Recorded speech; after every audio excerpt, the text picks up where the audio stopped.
at 40, shave it. Yeah. And then tattoo my whole head. Oh, just do full skull it? The full thing. What do they call the whole, like, tattooed head? Skull cap. Skull cap, okay. Like a hell yeah, brother. You got to put it close. Like, should I move this? Yeah, just bring it all the way to you. Ooh. It's modular. Is this on? Word of the week. Like peel his cap like back. a full, Got to get closer to that. like See how I a am? full skull cap. Okay, yeah. No face though. I think you need to do a big skull Like on your skull? on your skull. Yeah. And That- then just black and gray and then red eyes. So you know that, so people know that you don't fuck around. Yeah, that's a good one. Or I never maybe do it on the back of your head. Well, that's where the guys will they'll keep like just a little sliver of hair on the back of their head, and they'll leave that as like the mustache on the skull. I've seen that done. Yeah. And that's really classy. So what I'm doing now is putting a photo of my Indian on social media, and it's sitting in Jace's shop. So Yeah, he's trying to. There's a feels fantastic. People bring like Mark from Lexin has been bringing me Indian memorabilia. How do you say Memorabilia? There, thank you. There's too many What a syllables nice in guy. that one. Memorabilia. Nice guy. Yeah. So if you want any like Indian hats or like handkerchiefs, like I got it. Oh, I've It's been in bringing drawer. him stuff. Yeah. Thundermax has. So did Jake. Yeah. Jake brought you, You the and Jake both. I have both of those items still. yeah. Crumpled up in his back seat, probably. I just got I shouldn't say it's my first. I've received numerous Indian apparel, but I don't really. How do I say this? I tried to not push the big brands so much. Like I've never owned a Harley T-shirt. Yeah. Don't really plan on it. It's just skateboarder thing and. Yeah. So with Indian, it's kind of the same way. It's nothing against anybody, but it's not my image. It's not what I prefer. Yeah. But I got an Indian shirt in Nashville the other day, and it's a long sleeve, and it's actually a pretty good looking shirt. So I wore it on this trip, and I don't know that I've converted Into that. per se, Stop but that screen. it kind of made me feel like I was doing something. Yeah. When I wore it. Like, you would walk into a place and people see that and they're like, oh, he rides an Indian. Okay. True story. I'm getting my oil change yesterday, and it's one of those drive-through ones where you sit in the car and they do it all while you're in your car. Oh, yeah. And of course, I got the fuckboy over here. Yeah. Right? That's, yeah. We should talk about that. We can. And the kid that was doing the, the paperwork and asking me all the questions, he also had a Hang 'em High shirt on. So he saw the shirt, the Harley thing. He goes, oh, man, do you ride? I'm like, no, I don't ride, no, at all. And he's like, oh, man, I got a buddy, man. Everybody's trying to get me to ride Harleys, but I think I want an Indian. I'm like, oh, do you now? And he just starts telling me all about why and this, that, and the other. And I'm just, jerk off motion in my head thinking about it the whole time. So Okay. Has Indian like reached out to you for anything? Have they been a little bit more vocal or more receptive to like all the more or less, I hate to use the word content, but just the bike that you built, the fact that you're running the FTR, all that shit? So the answer would be yes, but not in a way of anything too special. Yeah. They will like pretty much all of my posts, which is great. They'll respond to messages. They'll go out of their way to send a message. Yeah. But as far as like making money with them, no, it's nothing like that. What do you think about like, this is actually, that brought up a whole fucking topic thing to me. In response to the way that Harley has been branding and pushing their motorcycles over the last, let's just say 2020 to now, has Indian kind of stopped pushing their bikes? Like, because they had a hard push for the Challenger when it came out, right? But I don't feel like I've seen much since then. How do you feel like, do you think they could do something different? Because they don't really have like the ambassador program the way Harley does. Oh, no, that's completely false. They do? They Okay. absolutely do, yeah. They actually make it much more vocal. So they have 12. I guess I should follow them back. Yeah, you might have to click like and subscribe. They have 12 ambassadors. They do a yearly program, and you basically have to sign a contract with them if you get chosen. I don't know that it has anything to do with the amount of followers, or I'm not sure how they're choosing these people. But if you get chosen, you're now required to go to X amount of events, make X amount of posts, do X amount of things. Yeah. They want you referring people to buying Indian motorcycles. They'll hook you up on the price of a bike. I mean, they really do take good care of these people. They do a lot of cool events for these people. So it's probably a really cool program.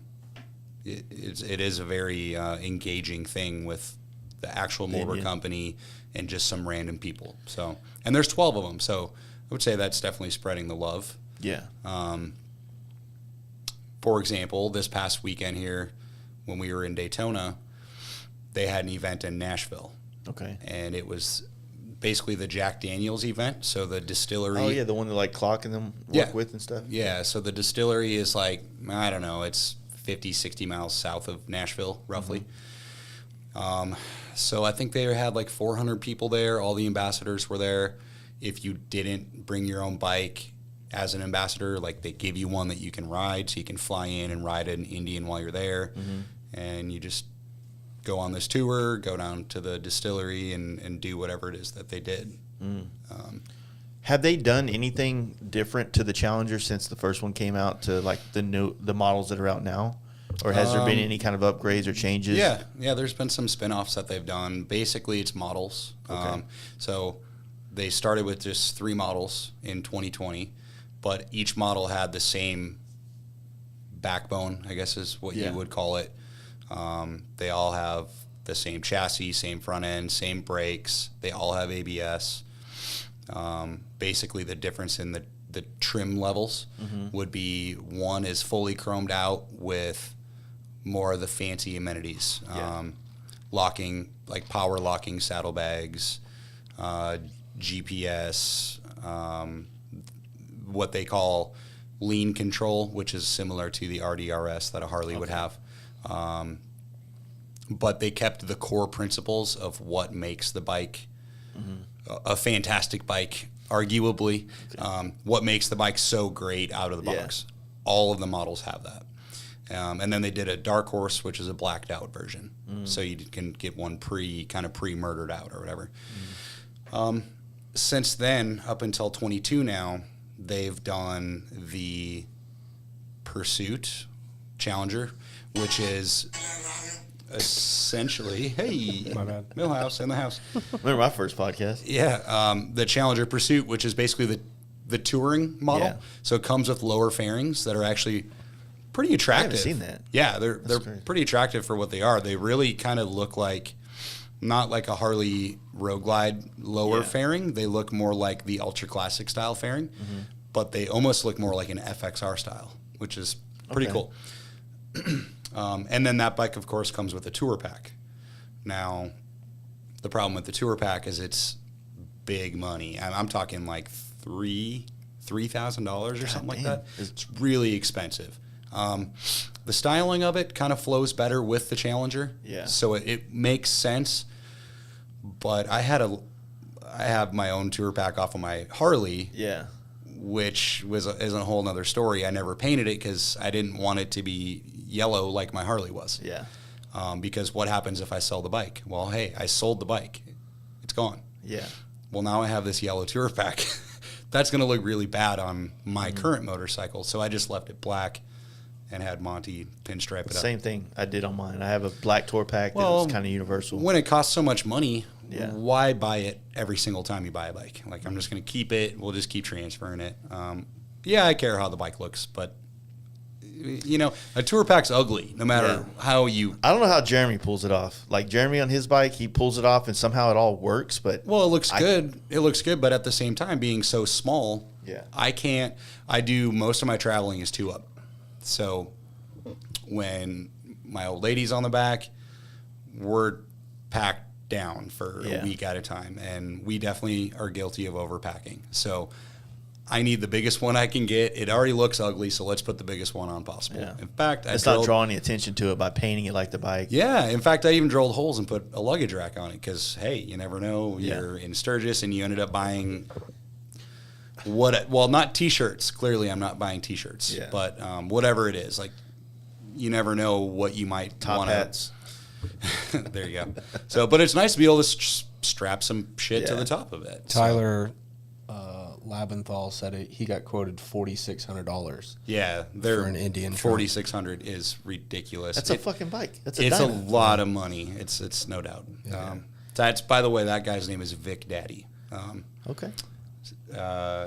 Tyler, he came to the camp out. He rode his Indian. He had a roadmaster, or no, not a roadmaster, a chieftain. Chieftain. Okay. Yeah.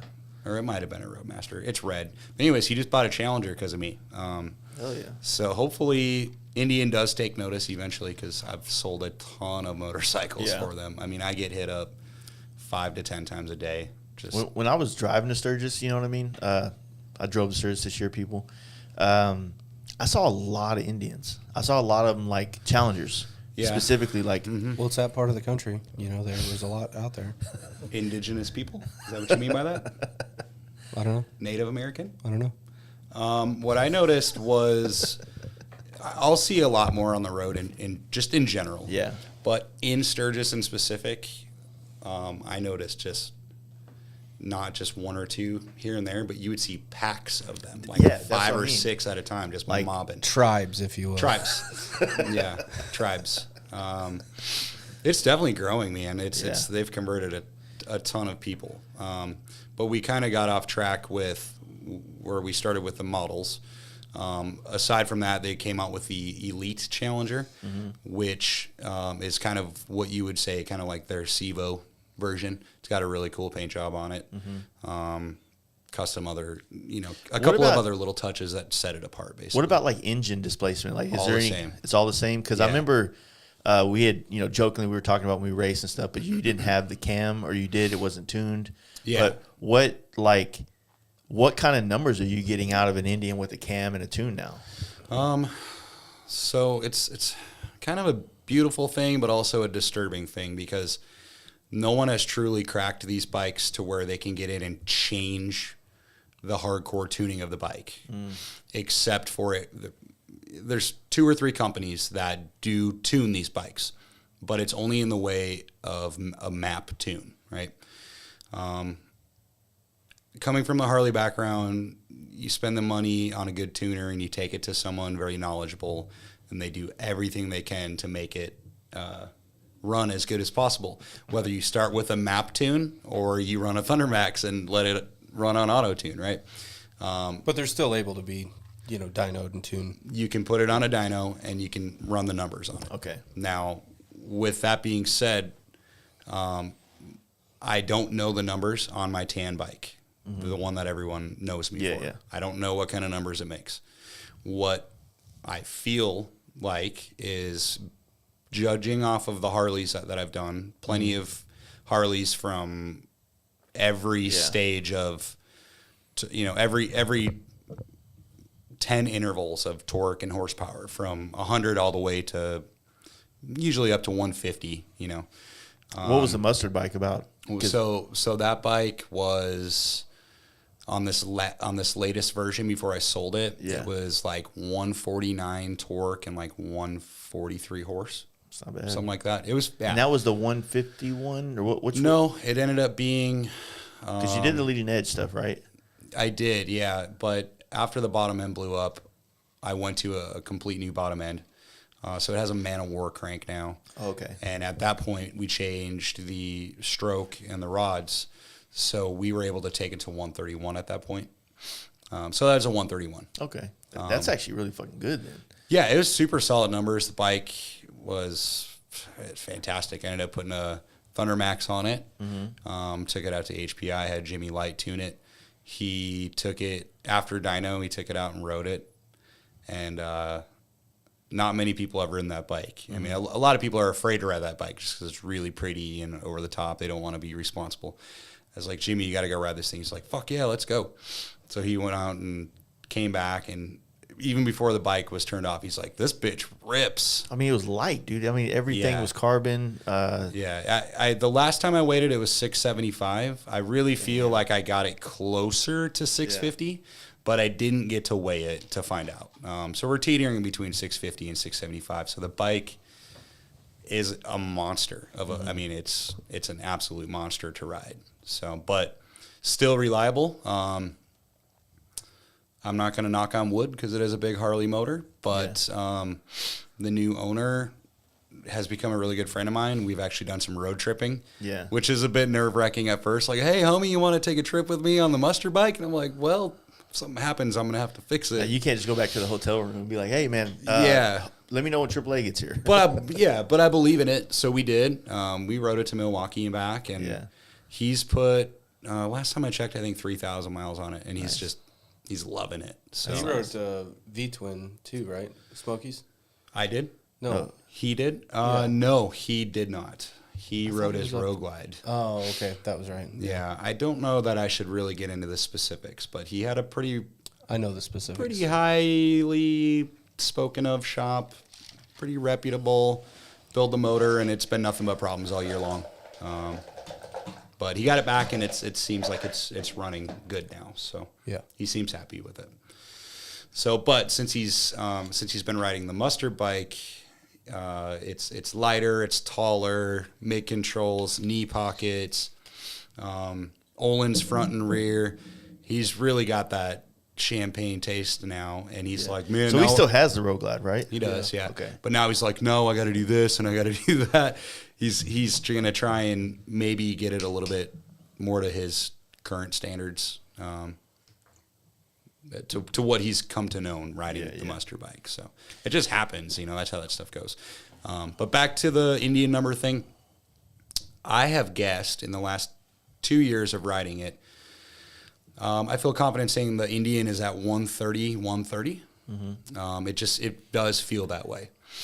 Now, this is where things get interesting. So the bike literally just has, it has Indian's cams, which they call their stage 2 cams. It's basically the only cams you can buy for the bike. S&S does have some. They're not available to the public, although I'm pretty confident they make Indian's cams for them, so it is an S&S cam. But it's not what the race bikes have. Yeah. Now, Lloyd's Performance out in Charlotte, they are the first people to crack the tuning code for these bikes. They've been in Indian Performance for a long time. Yeah. They did come out with their cams. The only way to get them was to schedule an install, usually at a rally or at their dealership. And they ran short real fast. They were real popular. They're supposed to make more power. So, of course, people are going to want that. I recently just bought another Challenger, so I own 2 now. Yeah. And the one that I bought, it's a really crazy, we have time for it. It's a really cool story, actually. So our buddy Dwayne, he's in El Paso. I'm pretty sure you've met him before. Yeah. He's on a turbo street glide. He's really been wanting Ben's bike, the green turbo Road Glide. Yeah. And we talked in Sturgis, and he was asking me more questions, and I was like, man, you should buy it. You're the right dude for this bike. So it couldn't have been a couple weeks later. He called and he said, hey, I'm on my way home from Charlotte on my Challenger. I'm heading back to El Paso. Can I stop by the shop? Hell yeah, I'd love to have you come by. So he came to the shop. He pulls up on the Challenger, and he's like, yeah, I just picked it up from Charlotte, rode it straight here. I just had the Lloyd's cams put in it. They put on their mid-length pipe. They tuned it. And here's the dyno sheet. And it made, I want to say it was like 136. I don't remember exactly. I think it was like 136, 135, something like that. Yeah, because it's a water-cooled motor, the torque aspect. Mm-hmm. Like they don't do the high torque numbers that you get like from a air-cooled V-twin situation. Yeah. And I sound like an idiot there because I am on that subject. But no, it still has a good high torque torque curve to it. But basically what happened was he pulled up and I said, hey, let's make a deal. I said, I kind of need another Challenger. Why don't we trade and you throw cash at me? because he's always hinted at how much he liked the tan bike. And he's like, no, I really want Ben's bike. I'm like, you know what? We've been talking about this. You should get it. He's like, yeah, but I got to sell one of my bikes in order to buy Ben's. I was like, let's go. Put a price on this gray one. I'll buy it. So that's what happened. So I bought his bike. We went and wired the money that day. And then the next day, he went and wired the money for Ben's bike, and then booked a flight, flew to Dallas. Yeah. Went and picked it up. Bike was at Jetty's place. Hopped on it, rode it back to El Paso, and he couldn't be happier. He's been just stacking the miles on that thing since he picked it up, and he's absolutely in love with it. Nice. So it was pretty cool how that worked. So I now have the next one for me to build. And here's the cool part about that. With those cams in the new bike, which is gray, the cams in the gray bike are the Lloyd's versus the Indian cams in my tan bike, and the torque range is completely different from bike to bike. I actually think my tan bike feels faster. It's definitely got more get up and go. Like the torque range is right where a guy wants it. Kind of starts to dive off at like $5,000, $5,500. By that point, you're getting ready to shift anyways. Yeah. That's how I ride anyways. So I'm going to keep the Lloyd's cams in the new one. And just a lot of people come to me for that. Hey, who should I go with? And, of course, the first thing you say is, well, how do you like to ride your bike? I mean, that's what any engine builder would say to you. And so I have 2 years under my belt with the Indian cams in my current setup. So I want to build this other one, and then I'll know exactly how that feels after riding it for a year. And I'll actually be, in my opinion, I'll be the only dude on the planet that can actually give that opinion on a street-ridden, highway, cruising, mountain riding type scenario. I'm not talking drag racing. I'm not talking road racing. Those dudes have their own opinions on what works and what they need to do to win and et cetera, et cetera. Yeah, traveling on the bike, To use a motorcycle as a motorcycle and not just race it. I believe I'll be the only one who can actually answer that question honestly, which is a pretty cool feeling. So we'll see what happens. The thing about it is there's not a lot of places jumping on board with making stuff like that. I think a lot of people are still on the fence. I think we talked about another podcast we had. People are on the fence about investing in the Indian until they find out for sure if they're going to follow through with everything. Stay open, you mean? Yeah, stay open because like you don't want to, as a company, like say I'm said company and I want to start making products for this bike, and then Indian pulls the plug on it 2 years later from now, and then I've got 150, 200 grand invested in trying to design and R&D and produce parts for somebody. For sure. And now the bike's off the leg. I mean, like I'm sure that they have a game plan and they got it figured out, but when they pulled the plug on Victory, when they pulled the plug on Victory, like, I think you were telling me the other day, like some dude was mad because y'all didn't make a tuner for Victory, and he's like, they don't even make Victories anymore, dude. So it's like, why invest the money into something? So I think the industry needs to see that they're committed to the bike and the bikes, because Indian's already kind of made 4 different runs at producing bikes since 2000 that I know of. Yeah. You know what I mean? And this has been the most, this has been the one that stuck, the one that like hit the mark, if you will, on producing a bike that, or quickly putting out a couple bikes, having relatively decent success, but then coming out with something that really fit the bill with the Challenger. Yeah, and something that actually made a difference, like a total different machine. Yeah.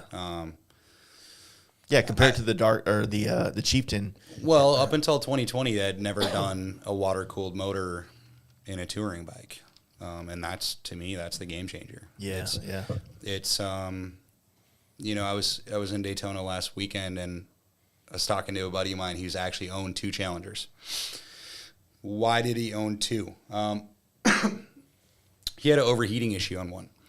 And I believe it was head gaskets that failed, which now that they've been around for 2 years, you're seeing a little bit more of that.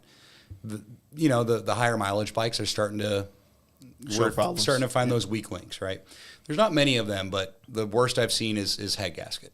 In fact, I don't know that anybody's grenaded a motor unless it was a race bike, as far as I know. I could be wrong on that. But anyways, they put this bike back together. and they didn't do any machine work on the heads, and he believes they were warped, just the slightest bit or whatever. And he actually just said, screw it, and he traded it in. He bought a BMW 1600 instead. The one with the motor that sticks out the side? No, it's not the horizontal looking motor. It's like the K series touring bike. I mean, this bike is like 190 horsepower. It's it's a monster. The problem with that bike is it's pretty much like a Goldwing. Like, it's fantastic as far as a motorcycle goes. There's no soul to it, right? Yeah. Like, it doesn't look the part. It doesn't give you that cool V-twin vibe. It's just the ultimate motorcycle to tour on, basically. Yeah. And what he told me was, do you remember that feeling that you got knowing you made the right choice, jumping from your Harley to your Challenger, like such a different motorcycle? I'm like, yeah, man, it was huge. He's like, that's how I feel about going from a Challenger to a BMW. Yeah. He's like, there's no coming back. It's insane. He said he put a pipe on it and a quick tune, like a map tune, and it's like 190. I mean, I can't even imagine what that bike feels like. I wouldn't want to ride it because I knew I'd want to keep it. And that doesn't do me any good because I like making bikes cool and making them faster and making them work better. Well, they got to look the part and they got to perform as well. So you got to find that balance, and it's tough on the Indian. There's not a lot of stuff out there. So so like turning over to Harley real quick. Like the rumor is that all the STs now are going to have the 131s in it, but there's also the aspect of like everybody on forums, of course, and I'm generalizing as well. People say a lot about how the 131 doesn't have the thickness in the walls to be able to handle, whatever the thickness on the cylinder wall. So if that's a real problem, why do you think Harley would decide to put that motor into production bikes and not as an option? Yeah, you know what I mean. You're saying just concerning reliability and longevity. Yeah, like if they know that, I mean they've had the 130 out now since 2020. Yeah, so they should know about what it's been all tested. its downfalls. Yeah, they should know its downfalls. Yeah, it's been tested enough to where don't believe everything you read on the internet. Exactly, that's what I'm saying. That's the biggest problem with. Well, because as soon as it came out, that was what the word on the street was. Like, oh, the wall thickness is too thin. They're gonna overheat. They're gonna blah blah blah. Which I'm not a mechanic and I'm not an engineer, so I don't know. I just ride them. You know what I mean? But like I said, whenever I found out, I would hear this because anytime someone would see that I have a 131 on my bike, they would immediately start, hey, man, you're having these problems. Like they've already become folklore around the motor, right? And so you just wonder, it's like, okay, well, if Harley's deciding to put this in all of said models, then surely it's not a big enough problem to be a warranty issue, right? So a warranty issue has to be X amount of models before it becomes a recall. And so it's like, I mean, like you said, the head gaskets on some of the bikes, if you're going to produce 50,000 motorcycles, if you think that all 50,000 motorcycles are going to be perfect, there's not going to be a problem with at least 1,000 of them. The biggest thing with that is I see it a lot on the Challenger thing too, because admittedly, there's definitely some electronic type issues on the Challenger. It's just like. Have you had big issues? I've not had anything major, nothing that has left me stranded. But for like an average rider, not even that. Like it's usually like they're really bad for throwing soft codes, and what it does is it turns on loose. sort of. It turns on a chassis fault light code. Yeah, and it's not a check engine light. It's just a warning light. Like, hey, this happened. Just so you know. For example, it has a kickstand sensor on it, just like an international Harley would have. Yeah. And if you put it in gear while the kickstand's down, the bike turns off. Well, yeah, that's annoying, but think about how many times your homeboy took off from a stop with his kickstand down, right? But that'll throw a code. As soon as you turn the ignition off, turning the ignition back on, it's gone. It's gone. Yeah. So I've seen a lot of those. It's not on a daily occurrence. Sometimes it's just super random. It's nothing that's ever shut the bike down. It's nothing that's ever left me stranded. The only issue I've actually had with the bike is I did blow out a rear shock on it at about 10,000 miles. I was actually at your camp out, and my preload adjuster was leaking oil because it's a hydraulic type setup for adjusting preload. And I was worried about riding home because I was too up. And that's the Fox, right? The Fox stuff? It is, yeah. And I had I don't remember the mileage, 500 miles, 600 miles to go home, 2 up. And we had planned to take all 2-lane twisties through Arkansas and Missouri, so I was going to be pushing it. But no better time to find out, so I did it anyways. And you could barely tell that the bike wasn't happy. I mean, that it sticks. It's so good in the corners, and even being two up, it wasn't like bottoming out or anything goofy like that. But that was a warranty thing. I got a new shock for it. No big deal. Only other thing has been dead batteries. Every one of them, you know, you'll get your handful of guys that say, "Oh, I never put mine on a battery tender," and it starts every time. But in my experience, and a lot of others, you really should leave it on a tender because they will drain their batteries. Well, I mean, after you're a couple from weeks. up north a little bit, so you kind of get snowed in at some points or just cold weather, right? So you might not really fuck with the bike for weeks on end, right? Yeah, I mean, it's usually like even in the summertime though. If it sits Yeah. for like 2 weeks to a month, it's probably a little questionable. It's easy enough just to plug it in on the tender and just not worry about it, you know. But if you're riding it once a week, it's pretty smooth. David Zagala said all Big Chief's young squaws buy Challengers because of him. Also asked Kyle about his squaws. My squaws. Squaws a very offensive term. We don't use that term. Yeah, we don't use that term. I've never used that term. I don't even know what it means. It's an inside joke. Well, obviously. Do tell us. Okay, Big we were in Chief. Milwaukee, and it was for the hometown rally. Yeah.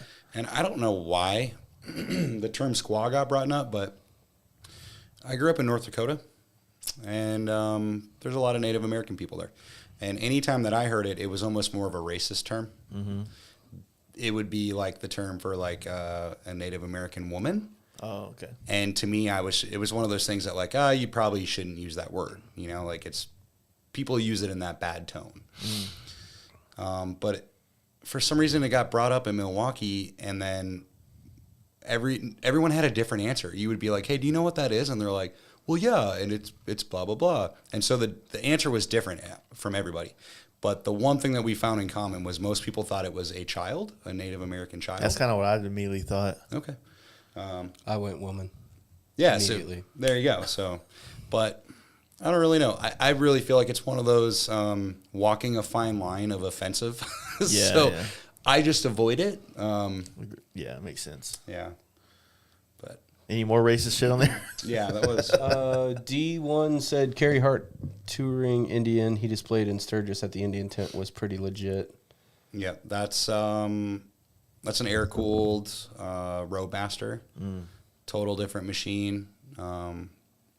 It's a sick bike. Everything that he does is really cool for sure. So, when you plan on doing a frame off Indian? Well, was that supposed to be funny? No, I'm just Okay. I just have a smile on my face. I'm glad to see you in my studio. Okay. Well, I'm very happy to be here, by the way, all these years. There's not per se a frame on an Indian. So okay, that makes sense. you have a motor. Okay. So, Stress member frame. yeah. So here's your motor. And then you have a backbone which bolts to your motor. And then you have a radiator shroud which bolts to the backbone and the motor. And then you have what is a 2-piece subframe which bolts to the back of the backbone. It's like a sport bike. Yeah. So there is a frame, but it's all interchangeable. And 90%, other than the radiator shrouds, 90% of it is fully hidden. So there's Doesn't not make really sense to do it. No, there's not really a way to do it. I mean, yeah, you could tear it down to nothing but those parts and coat them. I've actually done that on a couple of them. There's a little sliver that you can see through one or two little areas, and it's kind of ugly looking. So I actually tore the whole frame apart and had it coated black, just a wrinkle black, because the frame is mostly silver because it's a casted aluminum is what it is. Yeah. So, and that's what makes it so light. Well, I mean, this year, I mean, like I said, we did the Patreon podcast right after the camp out, which I appreciate you doing that for the deal. Within that podcast, we kind of like recapped a little bit of the experience because you came to Daytona, spring Daytona, like with a bunch of hitters, Ben's bike, Big Trouble's bike, and you know, and the Indy in there, and the Indian, and the Creek Dock Road King, the Blue Road King was there. Yeah, it was a big year for me. So I mean, we kind of talked about that on there. So if you guys want to hear that, go get sign for your Patreon. Fuck with me, dude. But I feel like when we linked up in for Born Free, and I feel like you really did a great job out there with Born Free. Like your bikes shined really well. Everybody loved them. I think you got some awards as well. Yeah. On your birthday, the same. So sick, dude. And yeah, the whole trip. I mean, like first off, you and the old lady opened up the hotel room for me and Jaden to come sleep in there, and we both were like, look. We snore like a motherfucker. And she did say never again, by the way. So you that's earned it. probably Jaden's fault. No, you're good. Yeah, she's cool. So. Yeah, and but I can sleep through anything. So, but yeah, I mean, like I said, just what for Born Free this year for me, it felt good to see you and Justin and all my friends out there from this side of the country. Because I'm out there so much and I'm usually alone just with people in California. So being there with all you guys was kind of like, fuck, man. Like I feel like. Felt a little more like home, maybe. Yeah, it felt like, okay, now you guys can experience all this cool shit out here. You know what I mean? In that sense, I totally get that. It was almost more awkward for me because I do know plenty of people out there, but it doesn't feel like home to me out there. Yeah. So it's not that I felt unwelcomed. Everybody was just amazing. The support that I was shown was definitely the most humbling experience of my entire life. That trip changed everything for me. It was awesome. And even in the worst of the situations, like we brought 4 bikes out there. I spent, I don't even want to, I forgot how many thousands of dollars worth of diesel I spent to get 4 bikes out there. Yeah. And my buddy Zach, which is Creek Dock, graciously gave us a truck to use. And so he came with, and him and I were splitting it up, which helped tremendously. He's been one of my biggest supporters, so I couldn't do it without that dude. But on the way out, the truck was going into limp mode. And it was a full, like a 15 Duramax, and nothing's been deleted. It's all bone stock. It's a company truck. They use it for work, Yeah. The truck was going into limp mode, and like you'd be pulling a hill in the middle of the desert, and all of a sudden it would say powering down, and you're pulling this hill with a couple $100,000 worth of motorcycles and a trailer behind you, and your truck is dying, and you're like, oh shit. Well, there was like a reset procedure for it. If you were patient, you could fire it back up and then keep going. But when we got to California, we're like, I don't know if this truck's going to blow up. I don't know if the transmission's going to fail. How are we going to get home? It was really stressful. Yeah. So the first thing we did was we unloaded bikes at the show, and then we took the truck to a Chevy dealership. Like anybody wants to drop off their Duramax at a Chevy dealership. Yeah. Like, can you imagine how bad you're going to get raped on that, right? Yeah. So we drop it off on like I want to say it was on a Thursday. I think we dropped it off Thursday, and they're like, yeah, we should have it back for you by Sunday or Monday. We're like, perfect, because the show's over on Sunday, and we'll have to hook up the trailer, load the bikes back up, and head home. Well, Sunday comes, and they're like, oh, it's looking like maybe Wednesday or Thursday, and we're like, well, what do you mean? Like, I got to get back. We're 2,000 miles from home right now, and like, yep, sorry about you. Well, next thing you know, Zach's like, bro, I got to go. So he hops on a plane. He flies home. And it's just me and Retta out there. And I'm like, I guess we live in California now. So we're stayed up in this hotel in Irvine. And I'm responsible for these 4 motorcycles in the trailer in the parking lot. With no truck connected to it? No truck connected to it. So thank God, the dude who ran that hotel was so cool. Same hotel that we stayed in with you? Or Jugget in? Okay. Yeah, same one. I think it was It's like nice over it was like a Holiday Inn Express. Yeah, it was a great area, so it wasn't anything super sketchy, but You had a Target by it, so. yeah. So I was super stressed, dude. I was sweating bullets. Mm-hmm. But as soon as I kind of realized the situation I was in, I was like, fuck it, let's make the best out of this. So 4 or 5 days, we ended up staying till the next Friday. So we got 4 to 5 solid days of riding in while we were out there. We just rode the Challenger. And we rode every mountain range from Ventura all the way to San Diego. Nice. Which I had never really planned on doing. Yeah. Like, when you think of California as a Midwest kid, you're like, oh, let's go to Hollywood. Let's see what Rodeo Boulevard looks like. And let's go to the Sunset Strip and, the ocean, blah, blah, blah. No, we rarely did. Like, we spent some time in Huntington and Laguna and all that because it was close to the hotel. Yeah. But we went and rode all that stuff. And it was so cool. All I did was put it on my story on Instagram, and people were blowing me up. Hey, make sure you go here, go see this, go see that. And I listened to those local people, and we just had the time of our lives. It was absolutely amazing. So that's cool. It ended up being a blessing because I really needed that to kind of bring my stress level back down. It helped justify the money being out there too. Yeah. This is very expensive to go out to that show.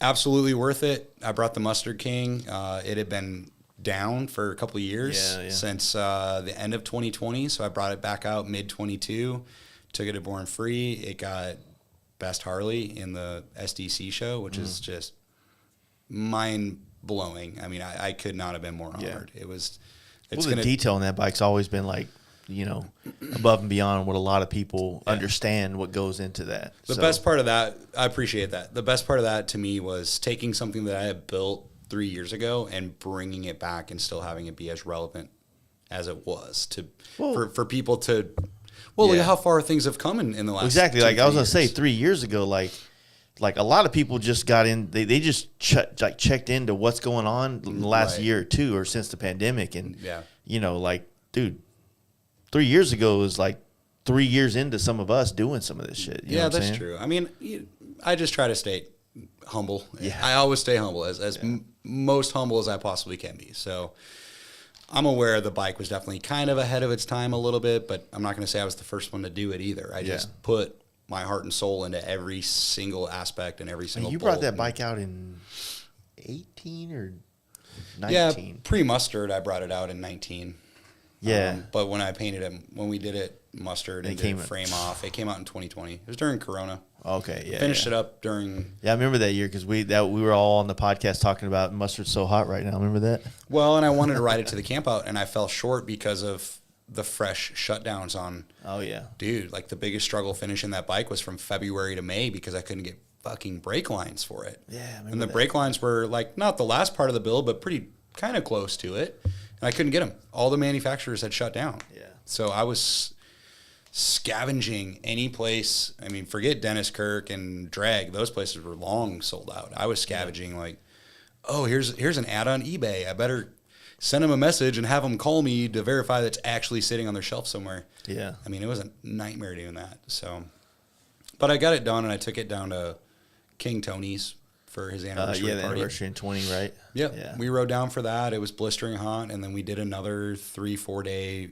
excursion through Arkansas and Missouri after that, and kind of broken in the right way that That's way. good. And yeah, because that 2020 is the first year that I ever stayed with you and your other house in Illinois. Yeah, Illinois. Illinois. There we I go. mean, you can say it however you want.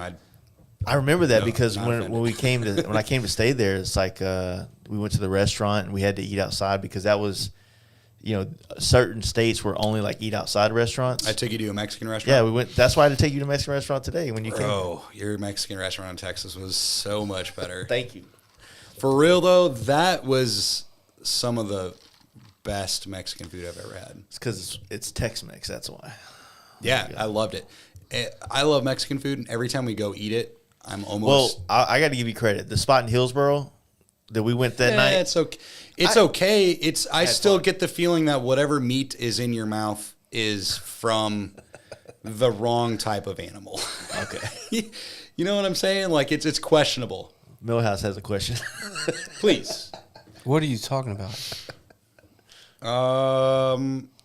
Like if I order chicken, Yes. they're not serving me fucking duck, are they? No, At but this place? And When it's ground beef, like ground beef it's can be like borderline questionable. like mystery meat. Like I have this feeling that like if you go to Taco Bell, it's not real ground beef. no, but that's fast food. I'm talking sit down Mexican restaurants where I live, Okay. south of St. Louis.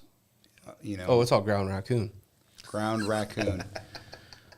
That's fair, Or dude. possum. What do they say? If it tastes like chicken, But if you put queso on it, it's good. I'll fucking eat it. queso will fix anything. Yeah.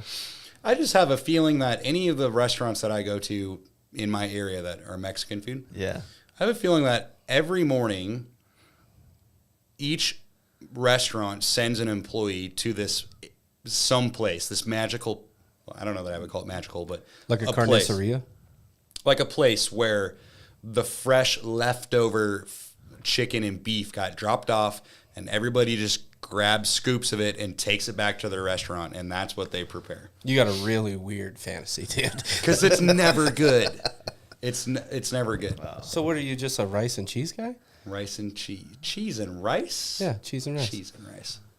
So you, I don't. Because of this are we turning this ideation- into a food No, no, no, conversation? Do because you of want to know this what type of food I like? no, because of this ideation in your head with this other Oh, weird what you're asking? sensation. What do I eat at the Mexican restaurant? Right, because you now say that the chicken and the beef is weird.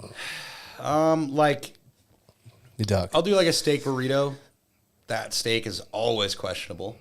Like Okay. whether or not you're going to be sick by the time you're home or not. That's the thing. Okay. Sounds like you have IBS, but go ahead. I don't. I don't know. How far of a drive is it for you? Well, it depends on which restaurant I go to. Well, this Mexican restaurant that you're talking about. Well, between the two, it's Turn the camera on one of y'all. Between the two, it's probably 2.5 to 3 miles. Oh yeah, you definitely have IBS. The best part If you about can't hold a fart or poop in for 3 miles, Dude, I get that from Chipotle. same. You go to Same. the doctor. it's not. You're getting 40. I'm not even They gotta That's not do what the I'm whole thing. I'm not admitting that. That's not what I'm saying. Right. What I'm saying is that it'll get your tummy rumbling a little bit, and that makes you question it. You know, Yeah, it's like good liquor versus bad liquor. Like, it's all the same. to no, me. it's not, bro. It was violent this No, morning. when you're 21 and you're drinking well drinks, there's a big difference. Well, you have a different, your body, like, and this isn't factual. This isn't science. This is like hood science. Okay. When you're 20 years old, you can do a lot of stupid shit to your body and bounce back the next day. well, Completely. for sure, yeah. Yeah. Just Yeah. like getting injured. Yeah. Like physically injured. you know? But Bobby Musgrove said you like chicken tendies. Chicken Most- tendy- I mean, I do. Dude, Yeah. There's what's wrong with nugs and tots? bro? Chili's honey chipotle chicken tenders with a corn on the cob on the side and a little bit of extra Chili's Those are good. chicken, like get the sauce, get it tossed and a side of sauce to dip it in. Do you get the Southwest egg rolls too? Fuck yeah, dude! You can't go out of there without that. And then also to go, I get the Cajun chicken pasta with no green onions. Every time I see a Chili's, I think of you. No homo. No, hey, look, When I pulled up into your city today, the Yeah. first thing I seen was Chili's, and I was like, "Oh shit!" I that's never the- eat at that. That's the Chili's that Jace eats at. I never eat there. I eat at the Buffalo. So, do you only go to Chili's while you're on the road? I feel like I've solved this debate on the podcast before, but realistically, I'll say it again. The reason why I choose Chili's sometimes is when we come to a town at a part of the night where we don't have time to figure out where to go. They're always what open it's until gonna be 11. like. They're always open, and so you're looking for a bar or somewhere to go, and you don't know if they have food, and then they don't have food, so you're fucked. The next thing you know, you're eating out of a gas station. But Chili's over Trapplebee's every time. Definitely Chili's over Applebee's, Okay. 100%. I did say Trapplebee's, by the way. I don't know. I Okay. like, what's the little chicken? The wonton tacos are the shit out of Applebee's. That's the only thing Chicken worth it. wonton tacos? Yeah. For sure. Now, Appetizers. don't get me wrong, like Applebee's is a hard second. You know what I mean? But Why are you accusing me of being like a picky eater? This dude. Oh, and I'm his super steak? picky, dude. What about his steak? Are you still on that medium or that? I'm well done? medium. And sugar free. You've graduated to the medium, I've been on medium for about 3 years now. warm pink center. Yeah. And What are you know, you? sometimes it comes out medium rare, and I don't. Are you bitch. mid rare? Yeah, probably more of a medium, I would say. Okay, warm pink. It was always rare for me. Really? Yeah, but then there was like a day where You got the rumblies. no. You're the best. You're the best co-host of all time. No, it was just like You are. You're so quick. He had them last night. He had jokes and I jokes. love you so much. There was one time where it came out. It was like blue still, and I was like, "All right, here I go." And like it was gross. Do you remember the movie? It was The Cowboy Way. I remember the when it name. was these two cowboys go to New York. They're looking for this girl from like New Mexico. Dude, we've talked about this on the podcast before, but I haven't seen it. And they literally sit down, and it's Woody Harrelson and the dude from like 28 or something. Anyway, they sit down at this restaurant, and the waiter comes over, and he says, you know, what do you guys want to drink? And they're like, well, I reckon we get some wine. And he's like, okay, you know, one of your finest. And literally, Woody Harrelson's got this bottle on. He's doing it with his tongue, but he's looking at this chick, and then they come and order steaks, and he's like, "What do you? How do you like it?" And he's like, "Well, slap the ass, slap the hooves off, and clean his ass, and put it on a plate or something, you know." And it's like super rare, but that always reminds me of like Blue Steak. Is that scene? My in the dad movie. always said when he ordered his steak rare that he wanted it to moo when it came out. I feel like that's always like a flex, like men would do because they want to seem like Yeah, well, manly. it's definitely some No, manly shit. dude, that I'm gives like, me dude. the shits. Yeah, dude. Like I don't know. Like I like warm food. So Yeah. like however Hey, you you get want it to be warm. you want to be a man? Order your chicken pink, bro. Yeah, be a real man. Be a man. Order Oh, your you don't chicken do pink. mid-rare chicken? Be a man. Rare chicken. No. Mid-rare. No. Mid-rare? Yeah, just a little blood. Get a little over easy chicken. No. Okay. No. Fair enough. I'm not the Well, best in the food. it drives me nuts. I know we talk about it a lot on the Conversation. podcast because everybody's always talking about fucking About your meat. just about how you should eat your meat, how you should drink your whiskey, how you should do this, and it's like they're not necessarily man like gospel. You know what I mean? It's like I do agree that like when you cook a steak completely well done, it does take away some of the flavor. But to be fair, when I did eat well done steaks, I was not going to steak restaurants and eating quality steaks. Oh, like when I took you to... You were eating steaks at Chili's. I was eating steak chili. The For sure. fuckers are this thick. Right. Like, Yeah. there's no way you cannot overcook that motherfucker. You know what I'm Right. saying? Yeah. You put it on the fucking skillet for 2 minutes and it's fucking well done. Right. So, you just douse it in Yeah. steak sauce. That's A1 from that- sauce, yeah. Right. It's from the Now, gutter, here's the deal, from like, the gutter mentality. I've had, my wife took me for a birthday dinner to a steak place, and they had a great steak that had some kind of seasoning / it wasn't like steak sauce, but some kind of sauce on it, right? Like a chimichurri? Not like peppercorn sauce or something. Like something like it was like it wasn't even enough to dip. It was just like glazed in it, if you will. And I loved it. I didn't need A1 sauce, Right. but you know, like I just like I don't know. Like I grew up on chicken nuggets, dude. I'm used to taking meat and dipping it in sauce and eating it. I need to continue this legacy that I've been brought up in. I was born into this. Right. You know what I'm saying? True enough. story. No, it's fine. That's why I said from the gutter. And now I ride a road glide. Yeah. But how did we get on food? Oh, we were talking about Mexican food. So Yeah. Mexican food. How did we get there? I don't even know. Next. Yeah. well, so you did the Born Free thing, and that was obviously a great Born success Free. for you. What does that have to do with food? Who gives a shit? Okay.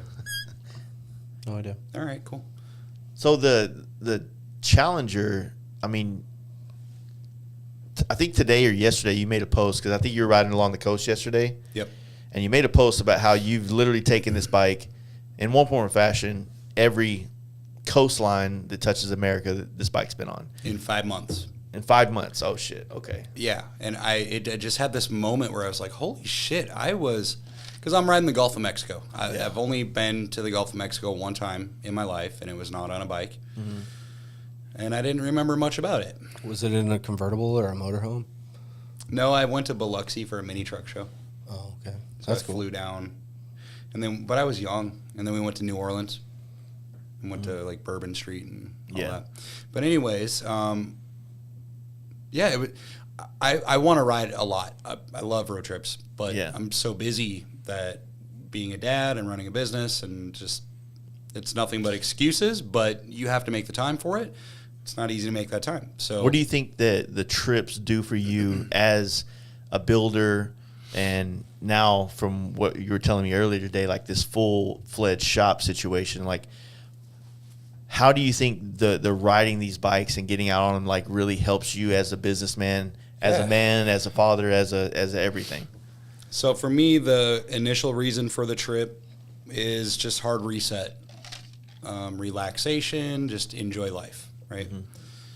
And the more that I do that, the more I find enjoyment in the situations of the last 2 days where even though it's 52 degrees, I'm still having a good time. Yeah. I'm skinny, so 52 degrees is not good. Add for 10 me. more degrees to it. Yeah, it's not good. So, but I still find a way to love every second of that. Yeah. And I miss the family while I'm gone, and I'm still feeling the stress of not being there, getting things done. But for me, it's what carries me through to the next one, because it can be really stressful. Running your own business is always stressful, right? But then dealing with all of the shit that comes with it, and the constant, oh, I forgot to do this, and this part's back ordered, and I got to get a hold of this guy, and this shit will wear you down quick. It's easy to get burnt out. You like when you're riding, you kind of work through a lot of those. Absolutely, those problems and issues, or those hard decisions you got to make as a business guy. I think it's important to not ever forget the reason that we love what it is, what we do. So as far as riding motorcycles, in my life, there's never been one time where you can be the saddest, the angriest, whatever it is you're feeling, and you hop on a bike, and within 10 minutes, it's all gone, right? Your whole mood changes. Yeah. I've never found anything that can do that to me. And it's very important to me to continue to be able to feel that, because it's what else can make you feel that way unless you're, I don't know, abusing drugs or getting drunk or whatever the case is. So in the sense of not getting burnt out on it, I think that it's easy to get burnt out building the bikes and dealing with the hustle and bustle. And it's important to never lose sight on why it is we do what we do, and that's riding motorcycles. So to further that point, where it's important to me is I think a lot of people maybe view me more as an aesthetics type of guy. I make these bikes look really cool. They have a plethora of really cool parts, and they definitely should perform. But I think it's important that if you're going to invest into a motorcycle, it should be able to do whatever you want it to do. Yeah. Coming from the show trucks and the show cars and working your way through choppers and big wheel baggers and all that stuff, we're at the most exciting point in the industry, in my opinion. The culmination of all this shit coming together. Form and function.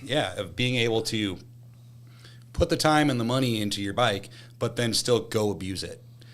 I got my first gnarly rock chip on this trip right now that I'm on. Yeah. Right in the front of my saddlebag lid, and it's a tan. Yeah, it's a tan lid with a black chip, and it made me upset. But at the same time, I'm like, hey man, I'm almost at 20,000 miles on this bike. I'm lucky I've made it as far as I have without getting that chip. So we can put a sticker on it. Yeah, we can do that. So, no, I'll be touching that up as soon as I get home, by the way. But I think it's important for people to know that my talents don't stop just at making something look cool. And how do you prove that?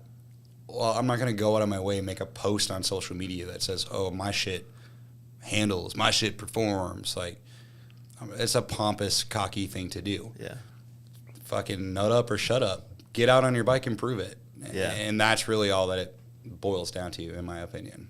That's a good way to look at it, man. It's true. Well, if you're going to take a bike that you can roll into a bike show and win first place with, and then hop on it and ride it, I'm going to be 1,000 miles home. Well, on this trip, I'm going to be over 4,000 miles in one stretch. Yeah. And I did just win a show on it. So, but I got a rock chip the next day, and I couldn't be happier about it. You know, that's the whole point. Is form and function goes a long, long ways. And I have not had one problem. I'm at 3,500 miles on this trip. I haven't had to do one thing. Yeah, it's good. It's awesome. It's a great feeling. And I just feel more comfortable on the Indian doing that, because with the bigger parts, bigger power, all that shit that comes with the Harleys, to me, I always had that uncertainty in the back of my mind, just because I've had shit go wrong. And so much of it was outside of my realm. Like, it was a part that failed. It was whatever the case was, out of my control. And all you can do is learn from that and try not to make that mistake again, but try not to let it jade you to where you're not going to want to ride anymore. Yeah. Well, when it comes time to taking the time to get out and ride, I value that. Like, I depend on that. And I felt more comfortable doing it on the Indian. And so it's part of why it brings me so much happiness. No, I get it, man. But that's not to battle with the guy who I'm sitting next to that has 20,000 on his current bike and all of the previous bikes, or our man Steve Chamberlain. He's currently sitting at still just shy racing. Dude, he's just shy of 80,000 miles right now. Yeah. He's between 76 and 80 right now as we speak. Granted, he's had to build the motor 3 times. Yeah, but he's doing shit on it, so it makes sense. Yeah. But to that point, man, like I feel like I forgot what the fuck I was gonna say. You were probably gonna make fun of my Indian. No, I wasn't. No, I'm glad we we're made it past that, that. dude. No, I think what We're you're past going to that. say is, We have made you it know, past the that. fact that you've built something cool that's recognizable wherever you go, and you're still pounding miles, and you're still, Yeah. you know, running a business. But the hard reset, like you're saying, it is important for a lot of people. Yeah, the more, and this is one thing that I learned whenever I started doing podcasts with some of the more established brands, and you know, like a lot of the Phoenix brands and things like that.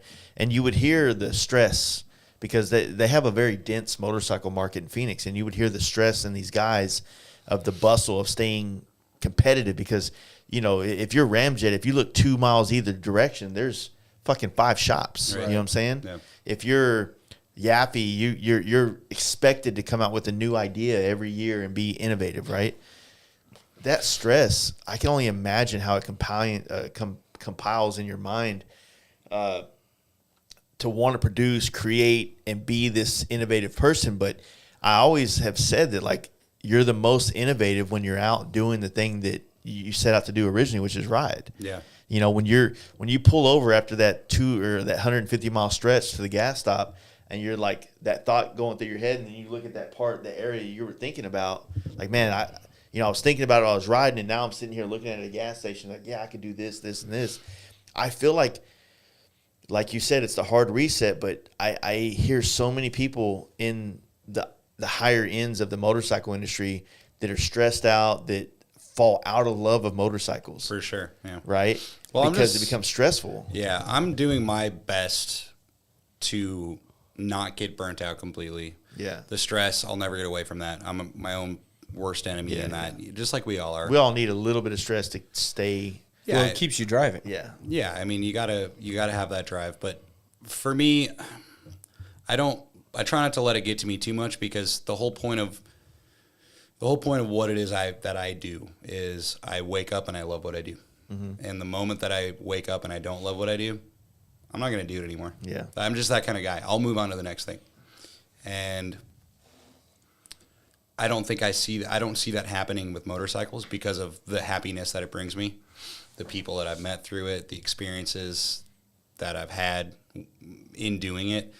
Let me ask you this. Yeah. I hate to interrupt you, but Yeah, you're fine. on that same note, because I've been dealing with this, with paint, with podcasting, with all this shit. Mm-hmm. I feel like if I have, like, I'm a goal guy. I have to have goals. Every year I got to have goals, and bigger goals, longer goals. As am I, completely. So, and I don't mean this about paint, like I don't like it, like I'm not doing it. Like, I know people, I say a lot of conflicting things about paint on this podcast. I'm sorry it confuses people, but it's a love-hate relationship. I love paint. It gave me everything I have in my life. Well, you'll paint until the day you die. Yeah, in I will some always form or paint. fashion, whether it's But the goals that like I'm looking forward to are not paint related, right? And so it's almost like that transition from one thing to another. Like, I have goals with this podcast and with photography now, right, that are way far, like they're not close, but they exist. And I didn't have one with paint. I didn't have a goal that was like 2 years down the line or a year down the line. right. So I was just slowly losing interest in 100% pursuit of just paint. Mm-hmm. Now, I still like to paint. Don't get me wrong. I'm going to be painting for a long time, forever. But like the goals that I have for podcasting and photography and these shows that I've been telling you I want to start creating, those are immediate they feel real, they feel obtainable, they feel like they'll like scratch that itch that I have to create something. Right. And you know, and they're within reach. And so I'm fucking 100% at them. But I understand what you're saying. Like when you lose all the, like, no goals, no interest, right? Mm-hmm. Like goals interest me in things, or wants or desires or whatever the fuck you want to, whatever adjective you want to use to describe it, right? Right.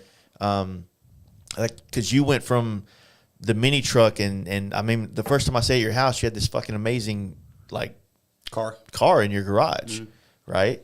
Like, that's got to feel weird to devote your life to something so heavily and be so rewarded.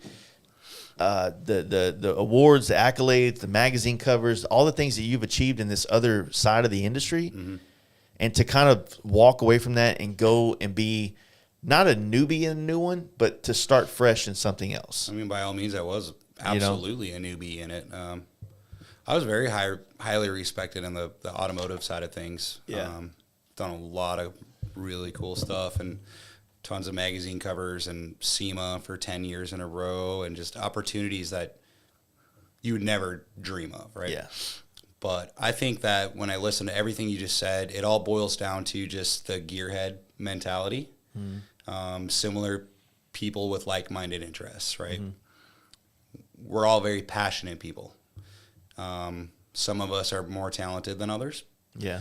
But that just means talented in a sense of like working with your hands versus not working with your hands, like being a craftsman, right? So I think that when something becomes monotonous and a little bit stale and borderline burnt out, you start looking for a reason to perk your ears up and find something that you can be interested in, something that you can devote yourself 110% to. Yeah. And because that's exciting, it's new, it's something different, it's something that you can add to your experiences. And I've always said, you know, my best friend is Springle, and he's been painting just as long as you have, 25 years, right? Yeah. And a business owner the whole time. And him and I we work so good together. And through all the years of 13 years of working together, the creations that we've come up with between cars, trucks, bikes, just mind-blowing to see all that stuff, where we now reflect back and we're like, remember that one thing that we put 6 months into? Or, you know, like, Yeah.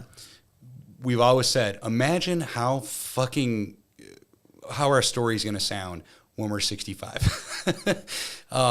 It'll be mind-blowing, because at the age of 37, I just can go on and on and on with all these experiences and different things that I've done. And I'm just super blessed on being able to wake up and do what I love to do.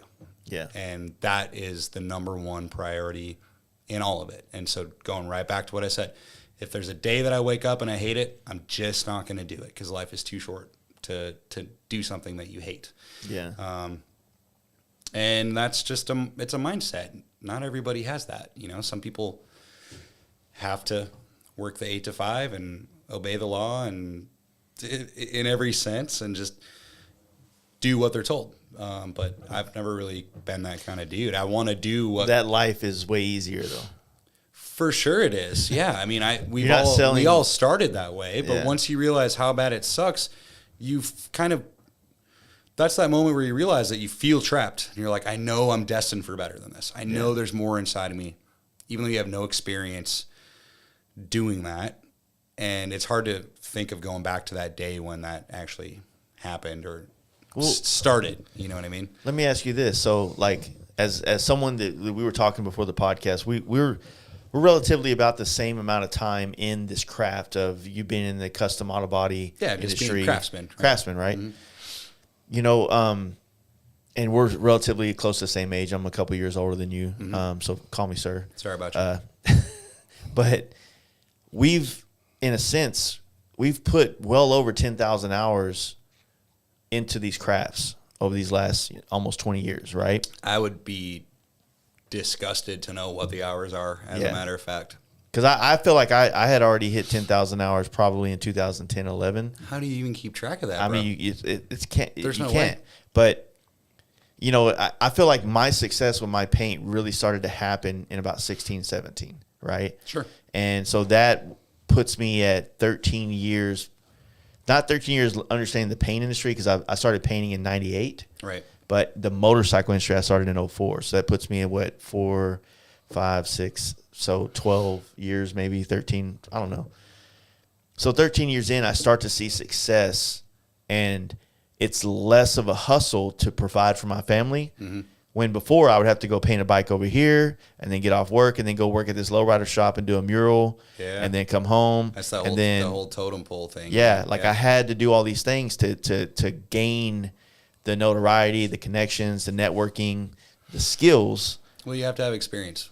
Exactly. And experience, like, now don't get me wrong, I think somebody starting in what you do and what I do, like within the last 5 years or now, you might be able to get closer to where, you know, where we've gotten to in our respective areas based on how much information is out there now to gain through YouTube and whatnot. But in 2004, like if you wanted to learn how to airbrush, there was a magazine that sold DVDs. Or you bought the books. Yeah, the books, like the Wolfgang books at fucking whatever. Yeah. You know what I mean? So it was difficult, and there wasn't as many people doing everything. So if you're in LA, like, yeah, you'd have these lowrider shops, these bike shops, these people around, you know.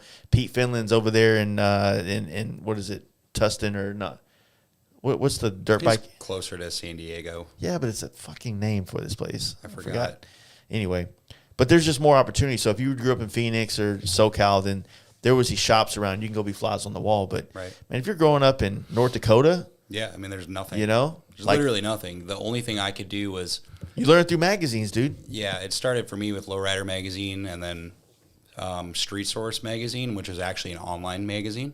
It was like a pre-Facebook for automotive people. Oh, okay. I'm shocked that you were not on it. You've not heard of it? I've been in the bike solely since 04. Okay, yeah. So this is like a total online custom vehicle community with forums and like the daily top 5 rides. And so it was a way to get out to where, like, I started going to mini truck shows when I was 16. So literally 21 years ago, I was driving from North Dakota to Indianapolis for truck shows at 16. Like, that's unheard. Wow. Like, dude, bro, my kid's almost 16. He doesn't even have a driver's license yet. There's no way you're going to Indianapolis, right? Yeah. So that's how you would meet someone online, and then you would go all the way to that show to meet this person, and then you create these friendships.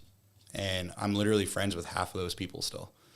I stopped yesterday in Houma, Louisiana, to hang out with one of those dudes I literally just described. And we have no similar interests today anymore, but we're lifelong friends because of our previous experiences. Yeah. And he's one of the most talented dudes in the industry. Still is. You know, and he's a painter. And he's been painting. He's been at a body shop for 27 years. Nice. But he's also a badass custom painter too. And not to talk down on him, but there he is, 27 years in a body shop for a dealership. I know he could succeed out on his own, doing his own thing, pushing his own brand. But it's that comfortability thing that we were just talking about. You know, it's hard to branch out. So without risk, there's no reward. And some of us just are not risk takers.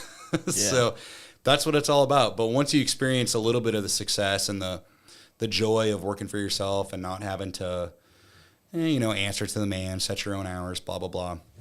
There's no coming back from that. To be self-employed, you have to be able to operate under stress, right? Oh, and sure. I'd always say, like, the kind of people that are fit to manage and run, like working under somebody, but be in manager roles, are kind of used to delegating, used to fucking problem solving, right? And can usually fare well at being self-employed. You got to be a quick thinker. But you just got to understand at the end of the day, if you're self-employed, that nobody else comes to save the situation.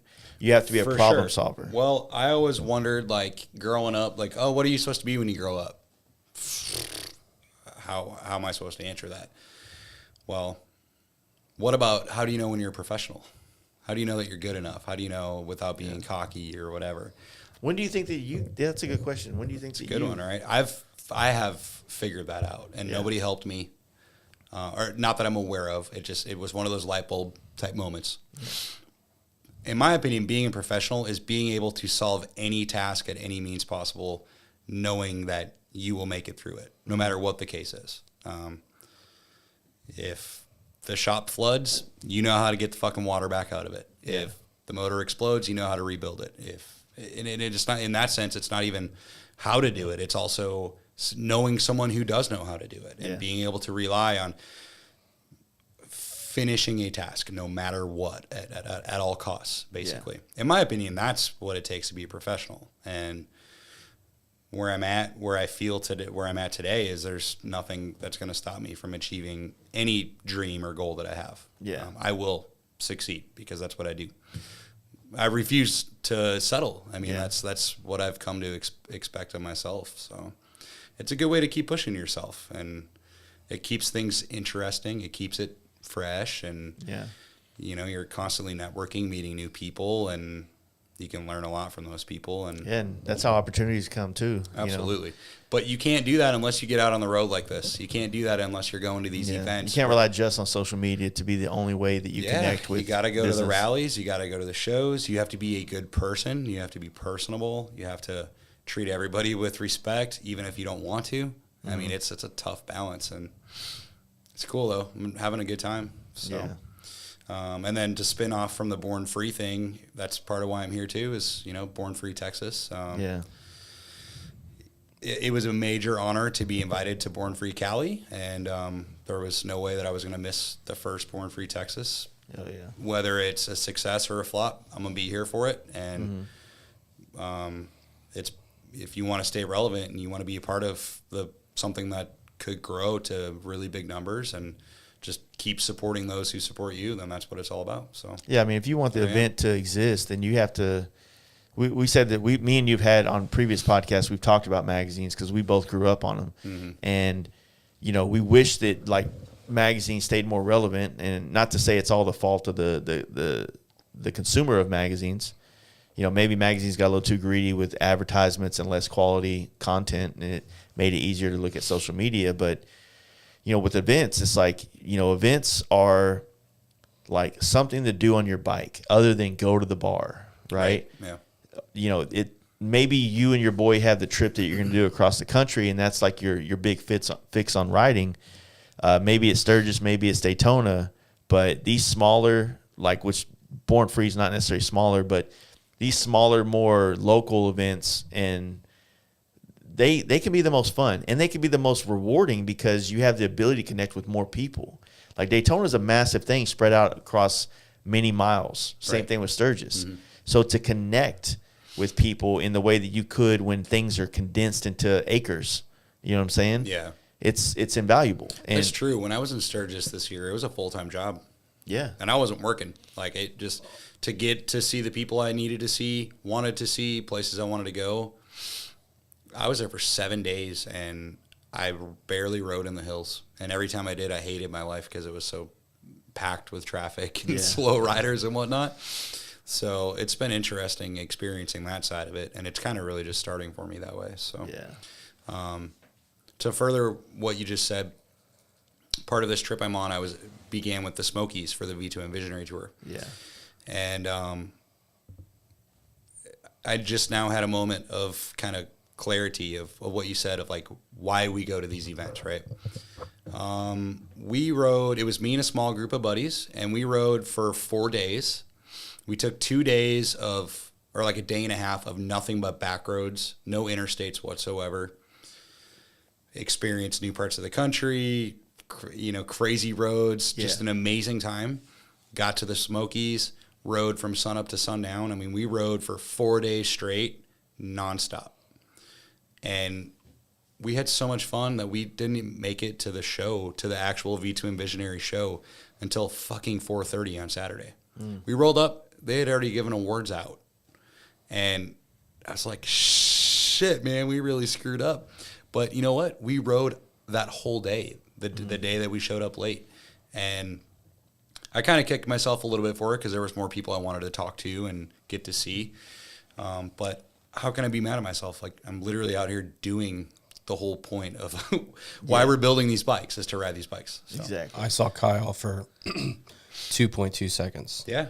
At the pre-party. I did, and I felt so guilty. There was so many of my closest homies there, and I had barely seen It's okay any to be of them. selfish, dude. No, but like, I It's don't your know. time. Well, You earned the time off to go ride your bike. Yeah, You gotta take but it. I'm a people person. I love hanging out with people. So All right, I'm gonna go fill up this ice cup, piss, and then let you guys talk about how much you missed each other. oh, we're not going to pause. No, we don't have. We can't pause. There is no pausing. Oh, no pause. Okay. So what do you want to talk about? What? He said chicken strips, which are chicken strips, which are what are on the side of your tires. Okay, Ready, go. got it. I like Publix chicken strips. Way to change the subject. You ever had those? I've never stepped into a Publix ever. Oh, you're. It's a grocery store, right? It is. Never been to one. Never. They've got great subs. Subs. Sub sandwiches. Okay. Yep. Have you eaten a sub at Casey's gas station? I have. I grew up on Casey's. Yeah, they're pretty good, right? Yep. Pizza's better. Why are we going back to food with I you don't know, again? dude. I'm hungry. Eat a dick. Okay, fair enough. Sorry, that's my go-to. Let's see. Oh, you got questions? Let's go back here. Are you going to have a drink or not? No. No? Okay. Kyle and I ripped the interstate coming back from the track. That Indian is no joke. That was Zachary. Is it Apple? Apple? App? Zach Apple. Is it? Okay. That's what I call him anyways. Tyler Lobenthal said you should switch to an Indian Zach. Ryan Anderson said forever rad. Hey. I'm building a bike for him. He's awesome. It's a Bobby Challenger. Musgrove said Chili's chicken tender crispers are absolutely legit, and Fiesta lime chicken at Applebee's. Ask Also, Worcestershire over Worcestershire. over That's, A1. well, you season with Worcestershire. Worcestershire. You Look could at dip you. it. You could dip in that if you needed to. It's a bit tangy, I'm so probably. poor, or I was so poor. I'm still pretty poor. I used to put that in a plate and take a tortilla and heat it up on the stove, and then like slather it in Worcestershire sauce. and eat Okay, it. yeah. It was just a tortilla and Worcestershire. So Paul just sent me a message and said we should talk about Starbucks. Which Paul? Uncle Paul? Yeah, What we should talk about Starbucks? yeah. That's he. Sent I'm me a- trying to get paid, bro. Like, listen, I have invested. Okay. Clearly, Yeah. you and hit every it's time. Starbucks along the. I called this journey the Southern Starbucks tour. It's been pretty good. Everyone has been on point. I've Every day. never liked coffee, but I've only had it like 3 times my entire life. Okay. As a kid, as a young adult, and being in my 30s. Really? So now as I'm 40 now, so I'm Okay. thinking like it's time to give it another shot. But I completely support that decision. I want to be a coffee drinker so fucking bad. I feel It's like- got to be. Here's me though. You're doing iced coffee all the time, right? Always iced coffee. Never hot. I don't like any type of hot drink, period. Not even hot chocolate. Oh, I love hot chocolate. That's the closest thing to coffee to me. You listen. 2 fingers. Oh, but You didn't drink hot chocolate today. You said you were going to drink hot chocolate last night. On the I was drunk podcast. last night, dude. I know Oh. you were. Because you were cold, huh? Yeah, It dude. got cold in Texas. Well, No, we had a fire. we did have Bite Night had a fire last night. It was good. Yeah. Shout out Trey. But yeah, I only drink cold coffee. Okay. Never hot coffee. That's gross. That's weird. I just Well, I don't know. it's also too hard. Wait, cold coffee's gross? I just introduced my body to that a few weeks ago. To cold coffee? Yeah. Really? And how's it going? It's okay. I The do the thing- canned Starbucks double shot. From the gas station? Yeah. So like I'll barely drink that when I'm in the middle of nowhere and that's all that's available. Like that's like punishment for me because it's not good. So what you need to know is there's better out there. I And want you the need to coffee where find they that. make the flowers in it. Like in the froth? That's all that is it's usually like espresso Yeah, and then they pour cream in it. And so the cream makes the flour. that shit looks delicious. Yeah, that's even a little hoity-toity That's how I drink everything, baby. for me. What? Yeah, fair But go ahead. Let's give your order. my order, Yeah, because it's fucking insane. it's not insane. It's a little much. It's not. Connor would be proud of it. Go ahead. What is it? It's just a Trenta? a Trenta iced coffee, which is a large. It's the, a the gigantic biggest one they one. make. Yep. Gigantic. I don't It's know big. how many It's ounces big. it is. Should we Google that? I can. You should Google it. Google what size it is. I want to say it's 24 to 32 I bet it's a ounces. 30 because it's a Trenta. 24 to 30. Oh, yeah, true. I don't speak that language. Trenta, 30. 30. It's 30 ounces. Oh, yeah, because Venti's the next size down, and that's 20. That's how I remember that. Venti, 20, because I don't speak that language. But Trenta, 30. Okay, so 30 ounces. It's, Scientific, dude. It's literally just iced coffee. Okay, so it's hot coffee that becomes cold. All right, and then I think it's brewed cold. No. Well, It is. you think so? Yeah. Wouldn't that be cold brew, not iced coffee? I don't know. Isn't that I think the you're same? wrong, bro. So, anyways, Well, it's let me ask you 30 this: is it unsweet tea, or is it just dirt water. iced tea? It's dirt water. Did you unsweeten this tea? No, it's just tea. I was at Texas Roadhouse the other night, and I ordered a Long Island tea, and she's like, "You mean a Long Island iced tea?" And I'm like, "No, I just mean a Long Island tea." And then when she came back, she's like, "Oh, you're right. It's called a Long Island tea." I'm like, "Okay." Anyways, okay, 30 ounces of cold coffee, Right. 2 shots of espresso. That gives you the little Yeah. that you need. Right. That's the part that you become addicted to. Okay. Is that when you start seeing sounds? Similar. Not you're not You've going to had start 2 or seeing- 3 today. I'm on 2, but I'm not. I'm like halfway done with the second Got one. it. So, Yeah. You slow roll them. yeah. Well, I was on the bike, and then I got here and hung out. And okay, do you want me to start over? 30 ounces cold coffee, 2 shots of espresso. Okay. From there, it's very simple. Liquid sugar, Okay. which is called classic syrup. Okay. Okay, so it's just liquid sugar. Cream. Okay, so it's not uncommon to have cream and sugar in your coffee. That's Sure. that's I what agree. it is. Yep. Cash rules everything around me. Yeah, except for I get half and half, right? Instead of like the heavy stuff, then it turns too milky.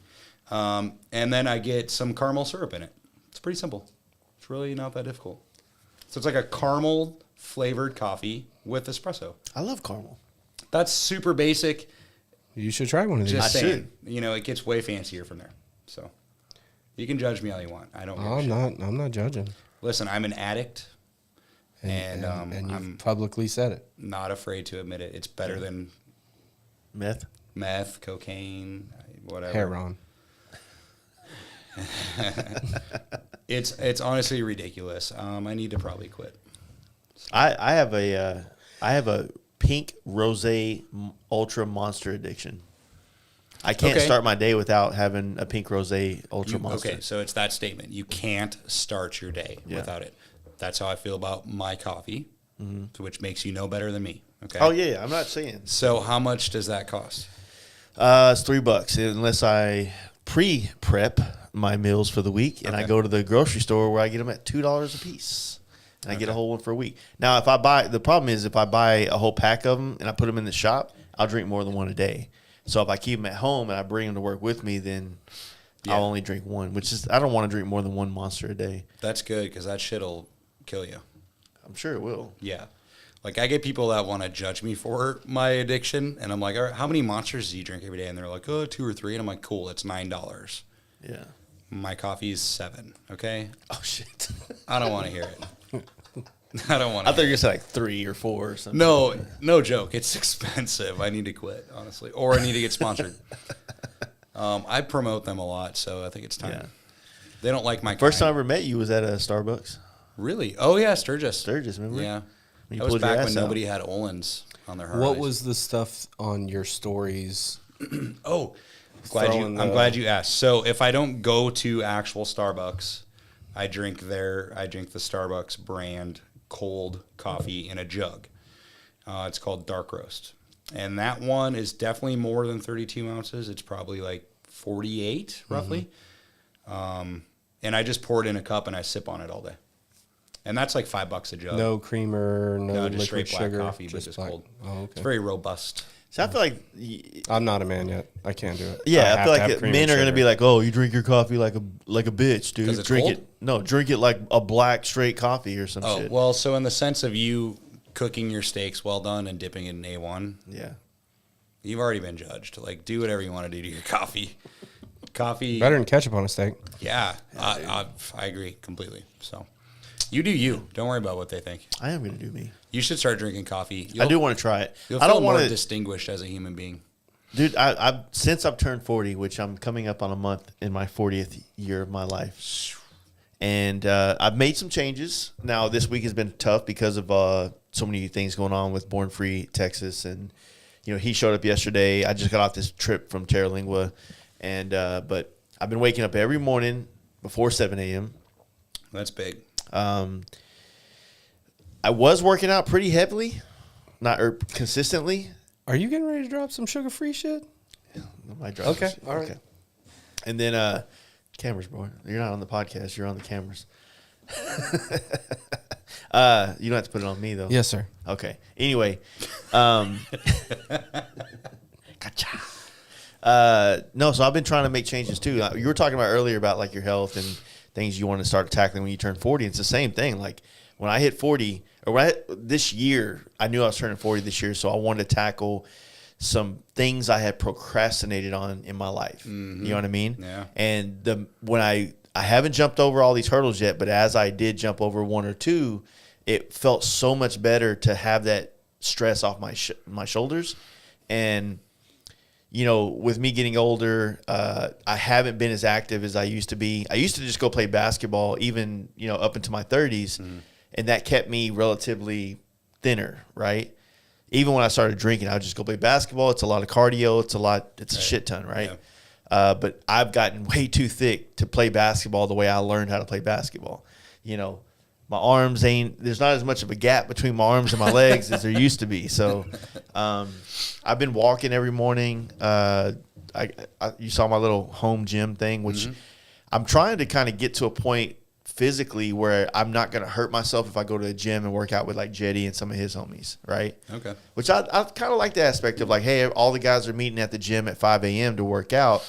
That's appealing to me right now in my life. Oh. Because honestly, I'm like you, man. I think we click so well because of the similarities of just busting ass, right? Yeah, for sure.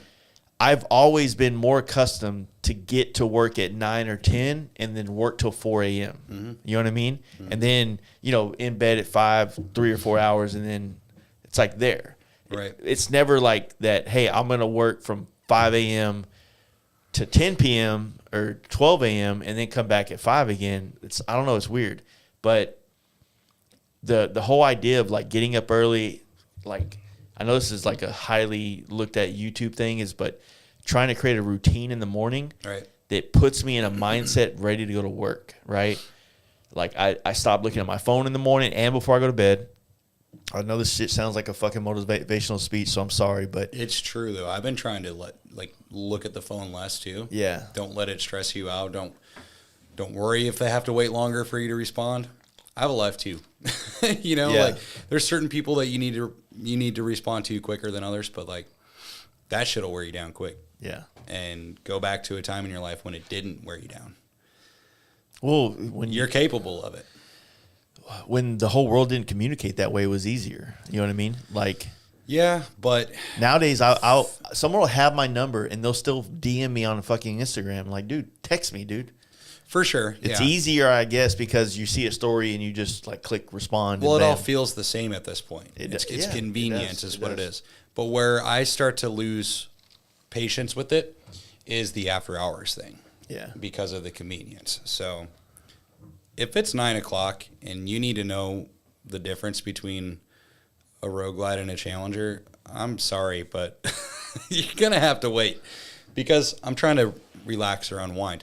But to be honest with you, if it's 9 o'clock, I'm probably working in the shop getting things done. So I'm working on that too. That's part of the health thing. It's not the just routine, man. Like it's not just physical. It's also mental too, yeah, no, 100%. So I've wanted to do this forever. I wanted to write. Right. I know that sounds stupid. It might sound gay. But I wanted to be able to write, and the whole concept of writing is that when you write it down, it sticks in your memory more. And so when you think about ideas, when you wake up from, I'm sure you're like me where I used to lay in bed just with a million ideas of something. You know what I mean? Yep. I don't want to go write about it right then. I want to fall asleep. But I want to try to wake up and write something down and use my hands more because I started doing it and my hands would cramp bad, like almost like carpal tunnel type shit. I'm like, fuck, like I haven't used my hands this way. You're right. Yeah. Right? Because of airbrushing. Because airbrush, well, just everything, you know? And so in the morning, like what I do now is like I wake up, I immediately get up. As soon as the alarm hits, I'm up.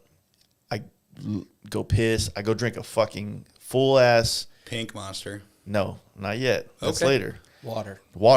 I do like 20 ounces of water just immediately. And then, so in my, like you saw my garage, I have like a little rubber mat.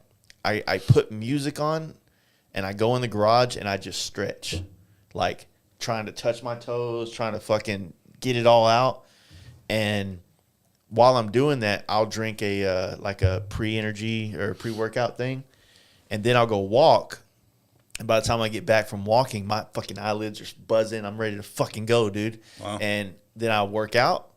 And then this is between 6 and 7. By 7:15, I go in the kitchen. I'll whip me up some fucking eggs and something, you know, make me a little breakfast real quick. And by 7:30, I'm jumping in the shower. 7:45, I'm ready to go to work and I'm awake. And like, it's not just being awake. This is the thing I'm starting to realize as I'm older. Because I would get out, I would wake up at 8 o'clock. I'd look at my phone for 35 minutes in my fucking bed before I even put my feet on the ground, right? I jump in the shower. I probably wouldn't even eat because I'm not really a morning eater. You know what I mean? I get my Pink Monster, get to the shop, and then I'd see all the work I got to do. And I'd be like, I'm going to see what's on Instagram real quick. So now I'm on Instagram for another fucking 45 minutes. Next thing you know, it's 10:30 in the morning. Yeah. Right? I've done nothing that makes me money or moves the needle along in the thing. So, and I realize it's because I'm awake, but I'm not accustomed to solving problems and tasks and doing During things. those hours. Yeah. Or that soon in the morning. So now that I've been trying to do this other thing, and trust me, I'm trying to be consistent. That's what I'm working on is consistency, but I have been doing it more than I have not been doing it. Even when I was in Terralingo, I was still waking up at 5 or 6 a.m. and stretching. I didn't work out because I did work out a little bit. Oh, okay. Okay. But, I'd just be awake and be ready. You know what I'm saying? And what I'm trying to do is I talked to Poland a couple weeks back or about a couple months ago, actually. And we were talking about, how many helmets he does a year versus what I produce. And he was talking about how, like, well, you travel a lot, so you get out of your groove. And I'm like, yeah, you're fucking right, man. Like, when you're staying in the groove and you're just banging out helmets, like, it's easy to go and flow, right? You're in a flow state almost for weeks on end. I'm like, I have 2 weeks to work, and then I'm gone for a week, and then I have 2 weeks, maybe 3 weeks, and then I'm gone. Right. I mean, I've seen this motherfucker so much in the last, 2 months, right? Mm-hmm. I mean, it feels like yesterday I was staying at your house in fucking Nashville or in Clarksville. Yeah. Do you live here now? Kind of. In the paint booth. But it's a weird thing. It's temporary. Yeah. Okay. We're working on this loft. I mean, you look good behind that desk. Thanks, man. Are you guys going to practice karate in the garage, though? In the morning? Or It's kind of a small garage. We're going to do that thing where we, slap each other's hands back and forth. I'm going to be asleep. is that Krav Because Maga? It's like a dance. Yeah. I'm hearing what you're saying, and it sounds just insane to me. It is. I get it. But It's light years ahead of where I think I'm going to be. I like where your head's at, though. Yeah. It does make sense. You've got a big space to do that. yeah. I do. Space rectangles. Yeah. I do. Yeah. You can throw a Nerf football across the room just like practice. Oh, dude, you could have all kinds of Yeah. I'm shenanigans. going to work out a space for the foam pit. Well, you're building like a fantasy factory. I mean, basically, I do Kind have of, it's kind of like a Robin Big modern vibe. Ish. I do have my own big, too. It's just a You do. ginger. He's a ginger, right? I got a dirt bike track now. You do? I saw y'all excavating some stuff out there. Yeah, my neighbor's got an excavator. He brought it over, ripped a track out for me. And that's behind the body shop. Yeah, it's behind the body shop. So the problem is I just have a Ruckus and 2 little mini bikes with Briggs motors and then a little electric. You need a 110 or 125. And then I have an electric Indian FTR, a little smaller one. And so none of these are meant to really go in a circle in the dirt, right? Yeah. So I actually just sold the Ruckus right before this trip. Really didn't want to because that thing was sick, right? But it didn't really do me any good. So that's the plan, is we're going to buy some 110s. And I'm going to try to get my kids out there so I can hopefully not get hurt in the backyard, but show them what time it is. So. Yeah. Well, get them into motorcycles is a good thing, too. Well, that too, man. I mean, anything to keep them away from girls and video games is,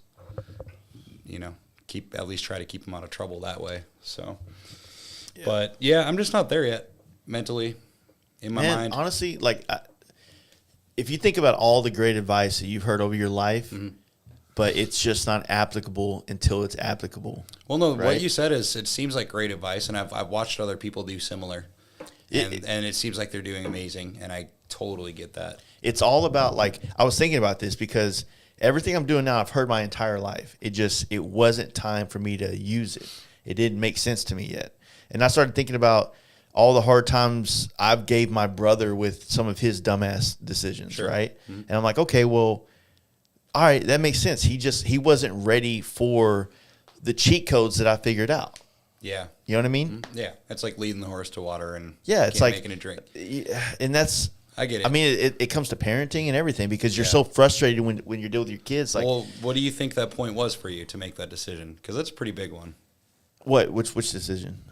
Of how you want to switch up your mornings and your just health. Like I said, I'm the heaviest I've ever been in my life. But I feel like I'm teetering between like the point of no return and I can redeem myself, okay. Or I can get back to. So it was based off of the fact that you want to lose weight. Yeah. Okay.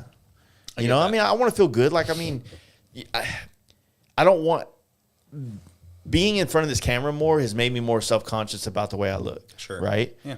Not because I want to be a model or anything like that. I want to feel good. You know what I mean? And somebody that is skinny or never had to worry about their weight, like, it's something that is probably out of sight, out of mind for them. Right. But I grew up with really, really crooked teeth, and as soon as I turned 30, I gained a lot of weight. Like, I was your size until I was 29. Right. You know what I'm saying? Mm-hmm. And then bam. And so, like, it fucks with your head. You know what I mean? Like, I want to feel good about myself. I want to have confidence in. Yeah. I definitely feel like I'm right on the cusp of that. Yeah. But I don't think you'll ever gain weight. That's for no. damn sure. Well, but like as soon as we move to the new place, I'm on my feet and walking so fucking far every single day that like I couldn't put weight on if I tried to. I mean, I'm constantly shedding weight, and I'm worried that a lot of it's stress induced too. And I'll eat like one big meal a day. Mm-hmm. So that's probably not healthy either. And yeah, I need to get it's good for maintaining what you have, for sure. Yeah, to stay small and skinny, but I don't know. I'm close. I'm close to all that. I'm getting there. I'm not trying to go like my brother, and I'm not talking shit. I'm just my brother like leaned into it, pumping up. And and right? I don't. My life is not. I don't want my life to be about going to the gym like that. That's just like more of a maintenance of my life at that point. Mm-hmm. Once I get to the point of going to the gym, right. I'm not trying to be a fucking life coach or a fitness coach or any of that shit either. I'm trying to like, this is the worry of all of us employed people. Like, once in 10 years, maybe I'll finally hit that. Like, I'm fucking made. I made it.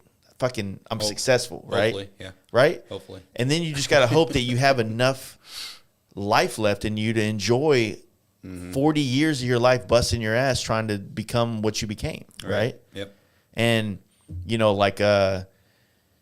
turning 40, I mean, I don't look at 40 like being like, oh, fuck, I'm old. It's over for me. In the motorcycle industry, I've seen people at 50 hit their stride. For sure, yeah. You know what I mean? It feels good to be ahead of that, or what we believe is ahead of that.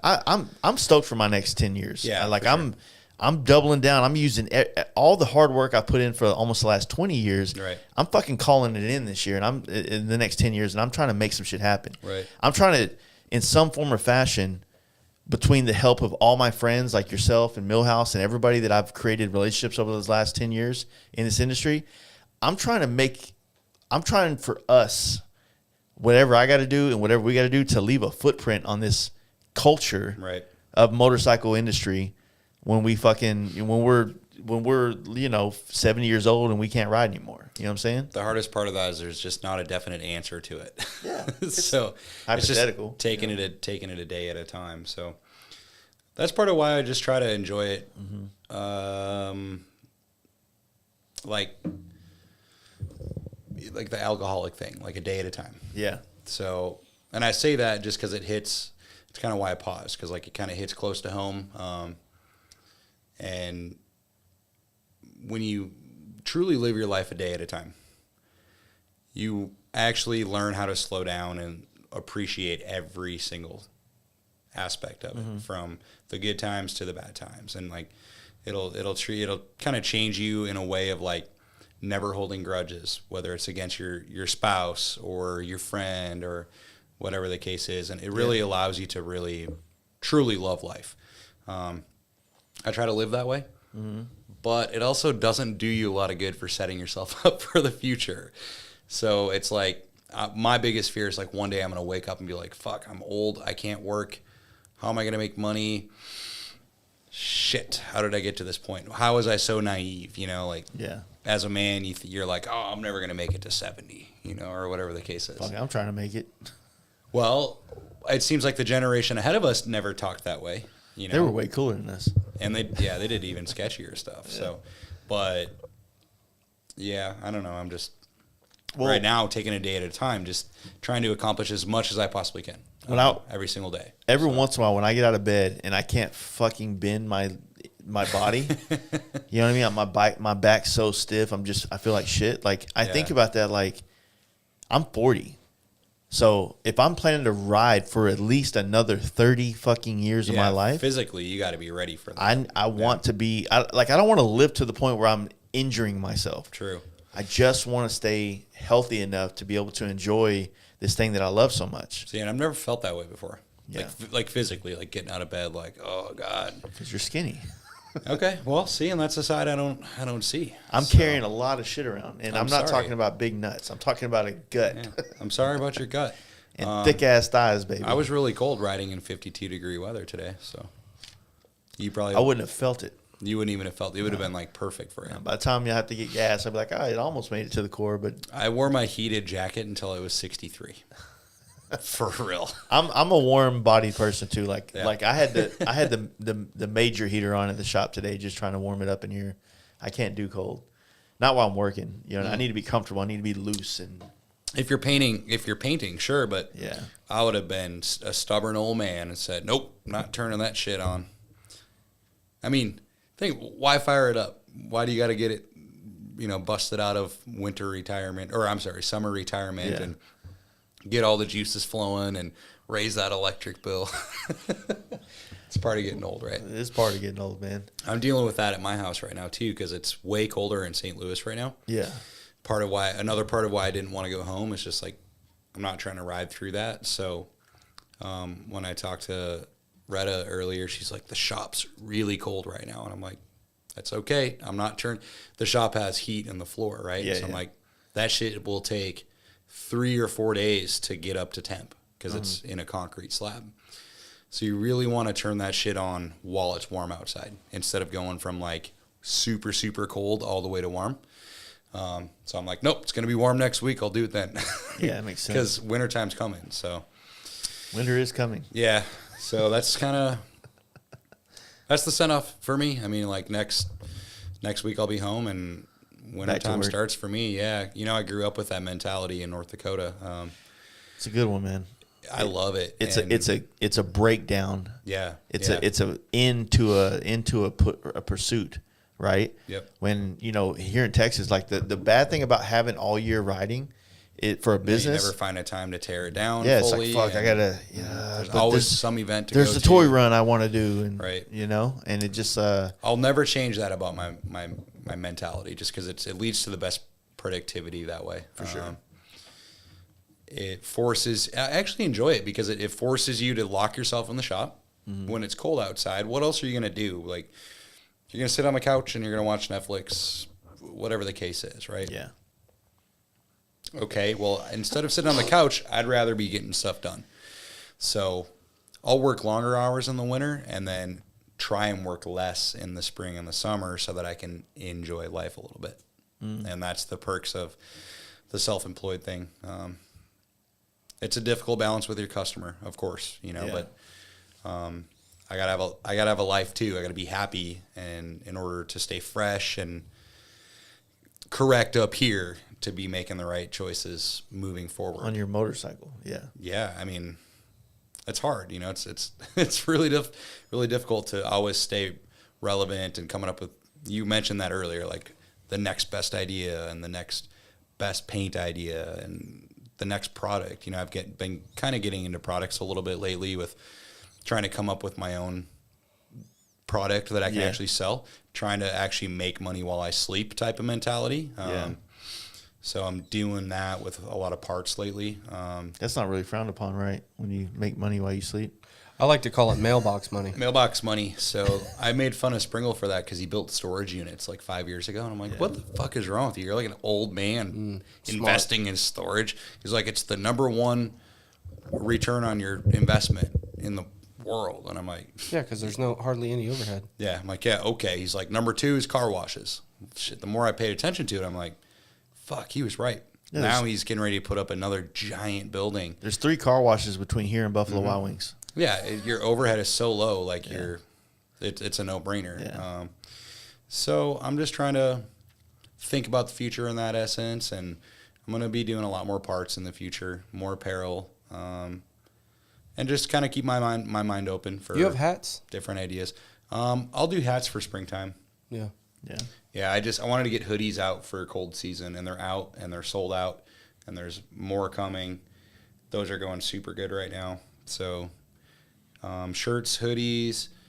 Next is actually going to be skateboards, just because shred till you're dead. So I need one for the studio. Yeah, it'll be. Yeah, it's definitely. I need one for my studio for sure. So, hey, my man, have you been to his house? You guys can share it. I've not been to Millhouse. So Millhouse, he's never invited me. He's an art collector.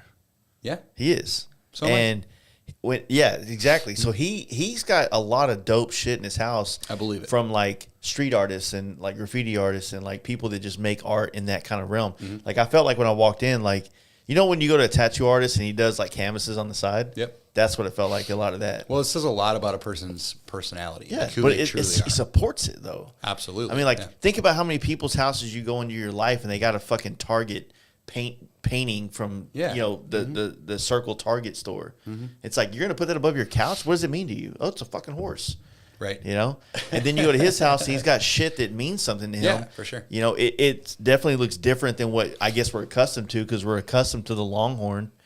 Because the picture of the Longhorn that you have in your bedroom is the same one that Justin and Rachel have in their guest bathroom. Gotcha. Yeah, downstairs. Well, also not all, most men, if they're married or have a girlfriend, most of those women are not always cool with like the guy decorating type thing. Open hand. Open hand? Yeah. I do what I want. Yeah, Sarah's let me do whatever. Yeah. Well, she's really awesome. So she is. She's fantastic. Yeah. I've been fortunate in that department as well. So I wouldn't go full, like, I'm not saying you have to go full like graffiti artist out, but like, like just have real art, real photography, real pieces, skateboards even. Well, so like the skateboard thing for me, I'd love to sit and blabber about that. But I've been trying to invest in the right way. Like the skateboards are a good example. So it never started this way. I've just always been a skater, still am. When you first got that shop, and I showed up, and there was only a couple boards on the wall. Yep. And seeing it, how the I think 2 or 3 times I've been there, how it's fucking like, it's amazing. It's amazing, dude. I have a hard time believing that it's mine, and like I take so much pride in that. And so the boards that I collect, I've been collecting for about 10 years, but I never had the place to hang them, so not a lot of people knew what I had. And then once I had the room, I was full born, like, here we go, I'm in. So I've actually created nothing crazy, but I've created a little bit of a name for myself in the skateboarding collecting world, which is a thing, of course. Kind of a go-to guy for certain boards and stuff like that. But what I'm trying to do is turn my collection into like a tangible item type thing. It's almost like a 401k for the self-employed, right? Instead of like collecting gas pumps and like oil signs and that kind of stuff. Yeah. I'm collecting skateboards. It helps build my brand, but it also brings me really, really a lot of joy. I mean, lots of happiness. It's like the thrill, the hunt, finding those skateboards. That's half of the fun. Yeah. And then it shows up and you open the box and you're like, oh, well, that was cool.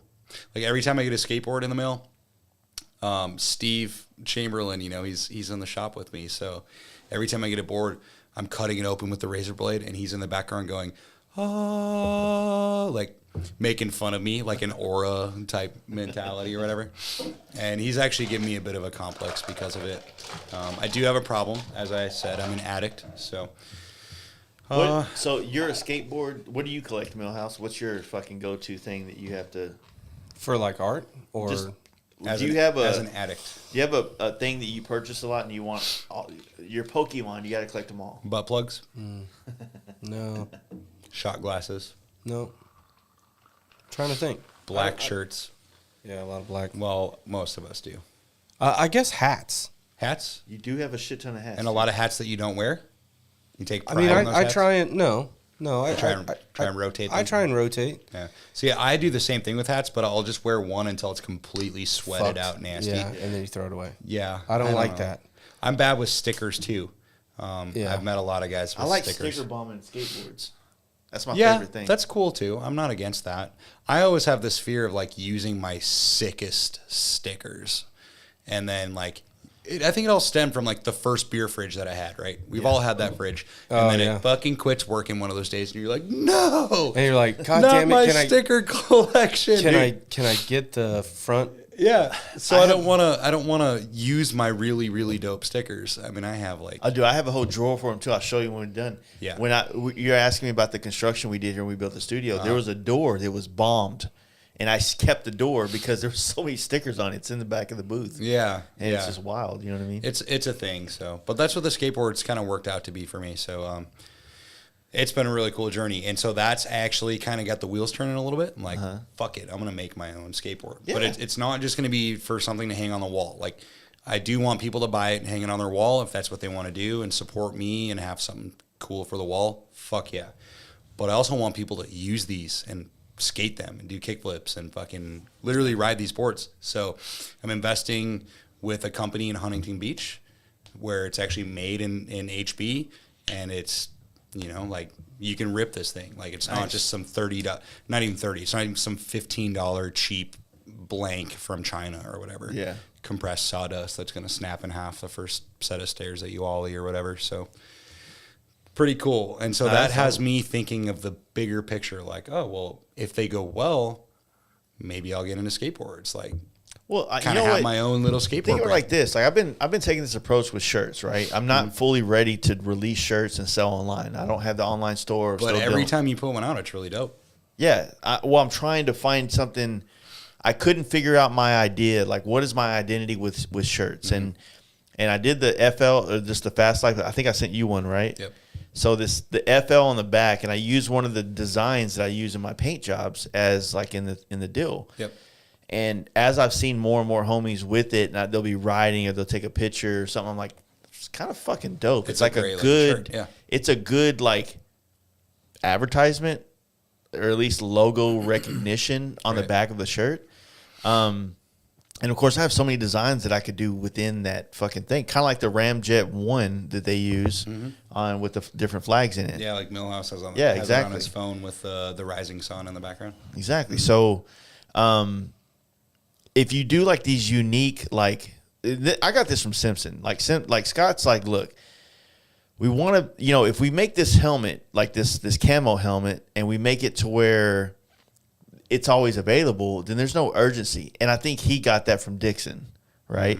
right. Look, hey, we're releasing, then it's sold out. Limited quantities. And so, for like, sure. what it does for us smaller, I guess, creators is it allows us to create something, but we don't have $20,000 invested in it, and we're Right. not sitting on 20 grand worth of inventory in hopes that it sells out. Right. It's like, hey, look, we're gonna do 500 shirts, we're gonna do 200 shirts, we're gonna do 500 boards or whatever, and then they sell out, and then I think it's cool to own something like that. Like I'm a sentimental person. Yeah, so, once it's gone, it's not coming back. Yeah. Right. I'm sentimental. I'm gonna keep it the same way too. Yeah. For sure. This first one that I did, like the hoodie I'm wearing, it's just something to get off the ground and running. I needed something that I could sell at Born Free just to spread the word, get some stuff out there. I came home with minimal shirts. I put up the rest on my story, and in 2 days they were all gone. So I was like, well, shit. Dude, I love the name, dude. Forever Rad is such a fitting Thank you, dude. thing for you, man. I fucking worked I know it sounds stupid to say work, but I worked my ass off on it. And I know that it's like, oh, you just chose the word rad, like from the movie. No, dude. I spent years perfecting it, because the last thing that you want to do is jump to get something up and running and then regret any of it down the road. And I spent a couple of years working on this, and when it hit me, it hit me. It was that light bulb moment. I'm like, there's no better way to describe my mentality, my mindset, my lifestyle, everything that I do. It has that feel to it. It's just who I've always been. I don't see that changing. So it's truly a play on words too. It's just like, to me, it's perfect. So I'm super proud of that. I'm honored that you would say something like that. So no, I mean, like, knowing your background. I mean, I remember when the John Jessup did the nose slide or ollie or kickflip. What was it? A couple years ago, John Jessup, right? Yeah. So he, like, skateboarding, he did something, and then he tagged me in it, and then somehow, like, you started, like, doing something too, and then tagged me in it. Yeah. I remember. Yeah. And we were all tagging each other, like, doing like skateboard tricks and shit on Instagram. Yeah. And of course, you got a fucking skate park in your goddamn shop. So. Yep. Oh, that's awesome. I love that dude so much. He now refers to me as the Frenchie plug of the motorcycle industry. Yeah. Which I'm also super proud of too. So I think my next shirt is gonna just fuck it. We're just gonna do.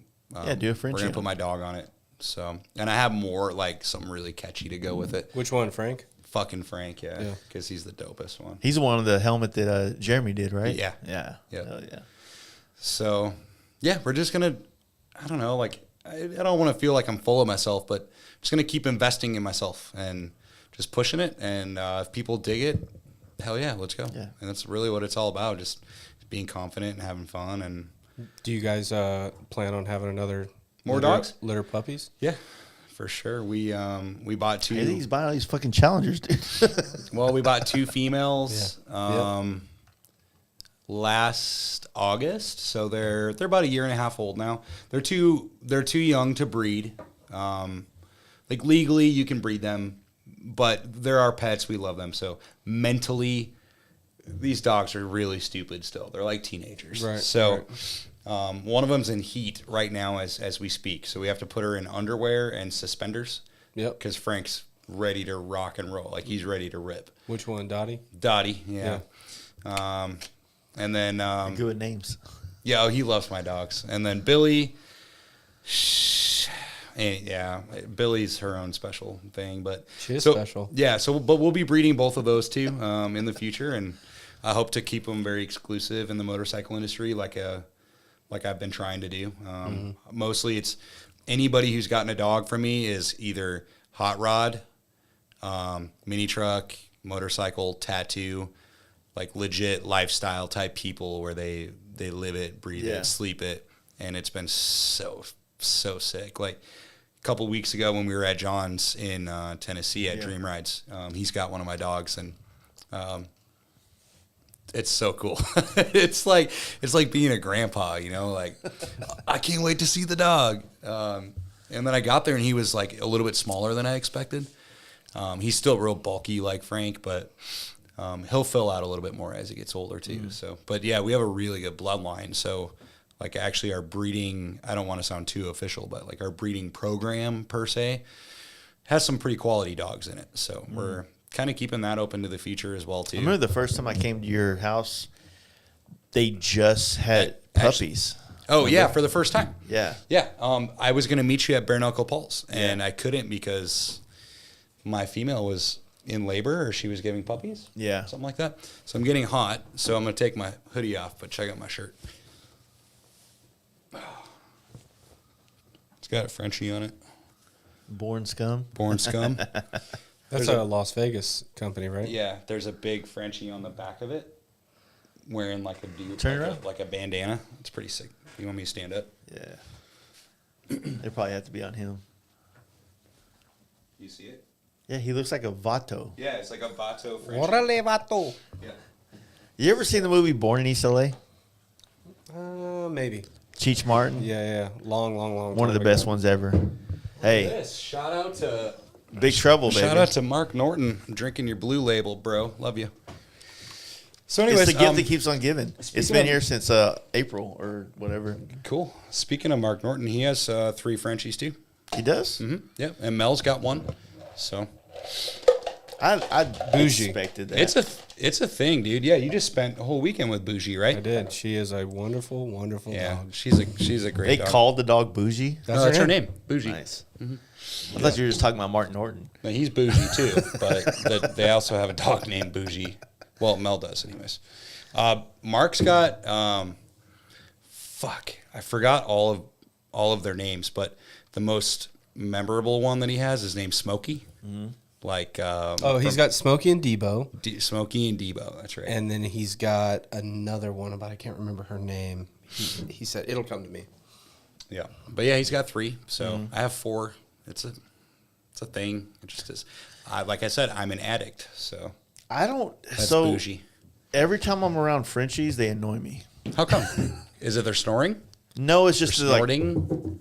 they're just fucking everywhere. They're all the excited, time. bro. Yeah, I know. They I'm love just- you. They just want attention, is what it is. I like weathered, chill dogs, like that just like sit on the couch and look at you, and then they just go back to it. I Well, don't know. no, and that's okay. It's totally understandable. The thing about the Frenchies is they grow on you. Yeah. You have to spend enough time with them. They have the craziest, coolest characteristics to them. That's just like over the top, and I remember it really consumes a guy. like every once in a while I'll be somewhere and I'll hang out with somebody and I'll fall in love with their dog. The first time it happened, I stayed at Patrick from Royal T Racing, his space in New Orleans. And, I was sleeping in an air mattress downstairs because he had like a storefront, like speakeasy kind of vibe in the hood. And he had this fucking big ass pit, and the motherfucker slept just cuddled with me on the air mattress. And I was like, man, dude, I fucking want this dog. Like, I love this dog. And then the Blue from, goddamn. Danny G. Danny G's dog. Hanging out with him and his dog is just so amazing, man. Yeah.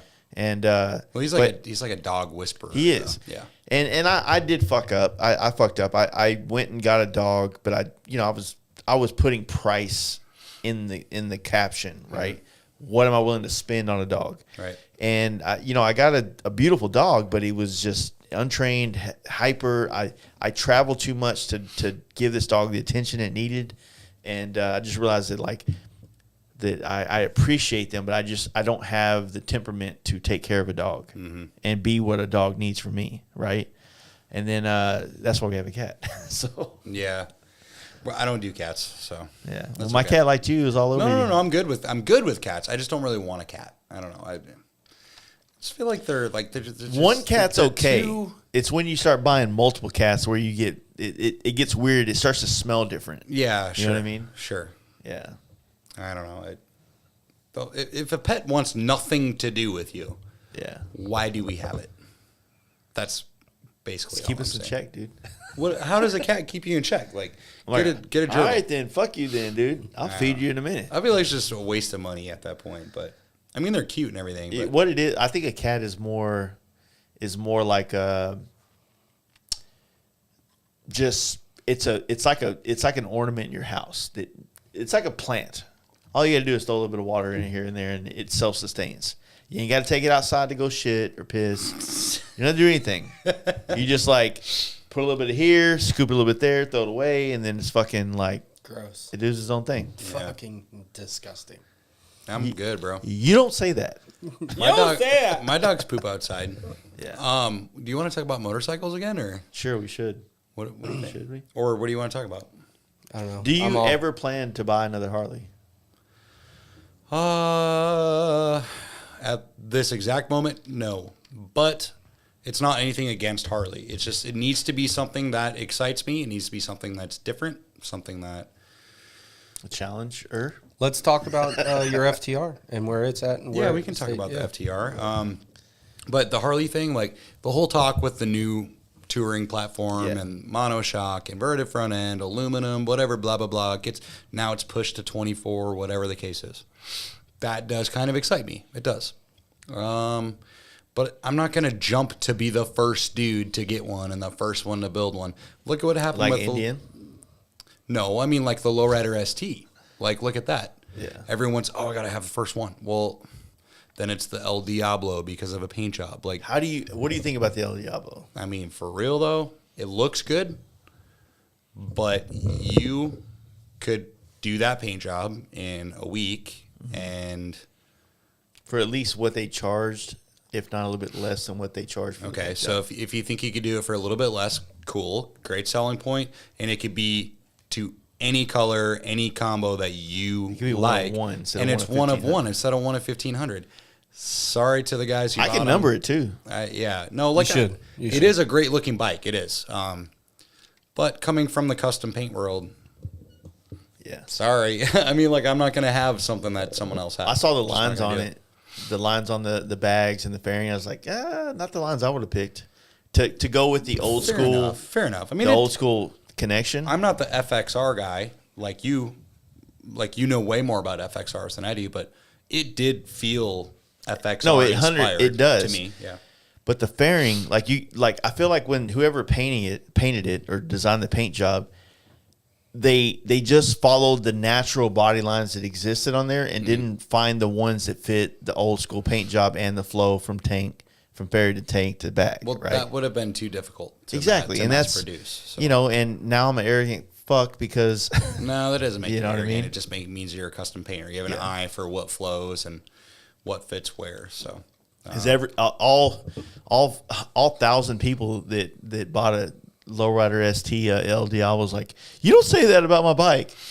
You know what I mean? It's like, bro, like it is what it is, dude. look, Harley did a great marketing job with that bike. They really did. Mm-hmm. They hook, line, and sinked so many people. It was funny because I was in Milwaukee when they dropped that. Yeah. And everyone's like, what do you think about El Diablo? And I'm like, I have no clue what you're talking about. What are you talking about? They're like, the new paint job. And I'm like, Harley did a paint job? That's cool. Is that what you're telling me right now? And then I seen it and I was like, oh, shit. Okay, this is pretty cool. But at the same time, I was like, well, it's cool for 1,500 of you because you're all going to have the same paint job. It's not really for me. I would rather, I'm more of the dude, I like a play on a stock paint job, but that's something that's way cleaner, way more thought out, and cooler colors. So I would rather mimic an El Diablo paint job and blow it out of the water to where if someone's walking around it looking at it, they'll be like, Is this an El Diablo? No, it's damn, I didn't know they did an El Diablo like that. And you'd be like, it's the El Diablo. Yep. 2. This is what true talent means. Yeah. So, I don't allow Harley to custom my own bikes. yeah, exactly. As far as my FTR, if you want to talk about it, I bought a brand new one. It's fucking amazing. It's so fast. It's so much fun. I love it, but it's not a very practical motorcycle. You're not going to be road tripping on this bike. Some guys do. Kudos to them. Yeah. But once you experience something like a full fairing with an adjustable windshield and blah, blah, blah, you're not going to be road tripping on an FTR. It's a very specific bike that is meant to go really fucking fast with no modifications whatsoever, and it's amazing. I bought it so that I could possibly start doing some track time with it, just because of I've become a lot more aggressive and pretty fast on the bike, and it's something that it has changed quickly for me. So to continue pursuing that, when you ride like that, it gets a little sketchy, and I don't want to wreck one of my really nice baggers. So it's like, well, at least this bike comes stock this way. It's super fast, and if I crash it, it's a stock bike. It's not that big of a deal. And the insurance will take care of a stock bike way quicker than it'll take care of a for sure custom. Yeah. So, but then since I got it, I was like, man, I really want to start doing some track days on this thing. But I wasn't ready for track days business wise. it's a commitment, and I couldn't invest the time or the money into it. So what I did instead was I followed Steve Chamberlain this whole year, and I helped him in the pits. And I was with him for his whole journey this year, which was fantastic. And what that taught me was the camaraderie that comes at the track. The pits, Holy shit, is that cool. Like, you can take any feelings you have towards anybody in specific, and when you're at the track, you're all family. And it is, you want the best for everybody. Like, even though you want to win, you hope everybody succeeds, and you don't want to see anybody it's like crash. a small tribe, a small like community of people that are. Dude, you know, it's I've never felt that way before. Like, it almost gives me goosebumps talking about it. So it completely hooks you, consumes you. You watch people make progress. I mean, just watching Steve progress the way that he has on his current setup is just mind-blowing. Nice. The determination is insane. If anybody really understood that, you can't understand it until you do it. Like, it's all talk until you actually do it. But it's super cool. So I kind of cut my teeth on that, learning the ins and outs of not only the flags and the rules and the different weight stuff and regulations and just how things have to happen at the track. I learned all that, and then that's kind of what I'm working towards, is maybe putting that bike on the track, basically. That'd be cool. Or I might do a Challenger, ? Well, I got the FTR, and I'm like, well, why am I going to push racing an FTR? Like, it's a sick-ass bike. But I'm already throwing a bagger around. I'm already fast on the Challenger. I kind of feel like I'm downgrading going to the FTR. Right now, it's a big question mark over the top of my head, and it's actually kind of stressing me out a little bit. The problem with it is you have to commit.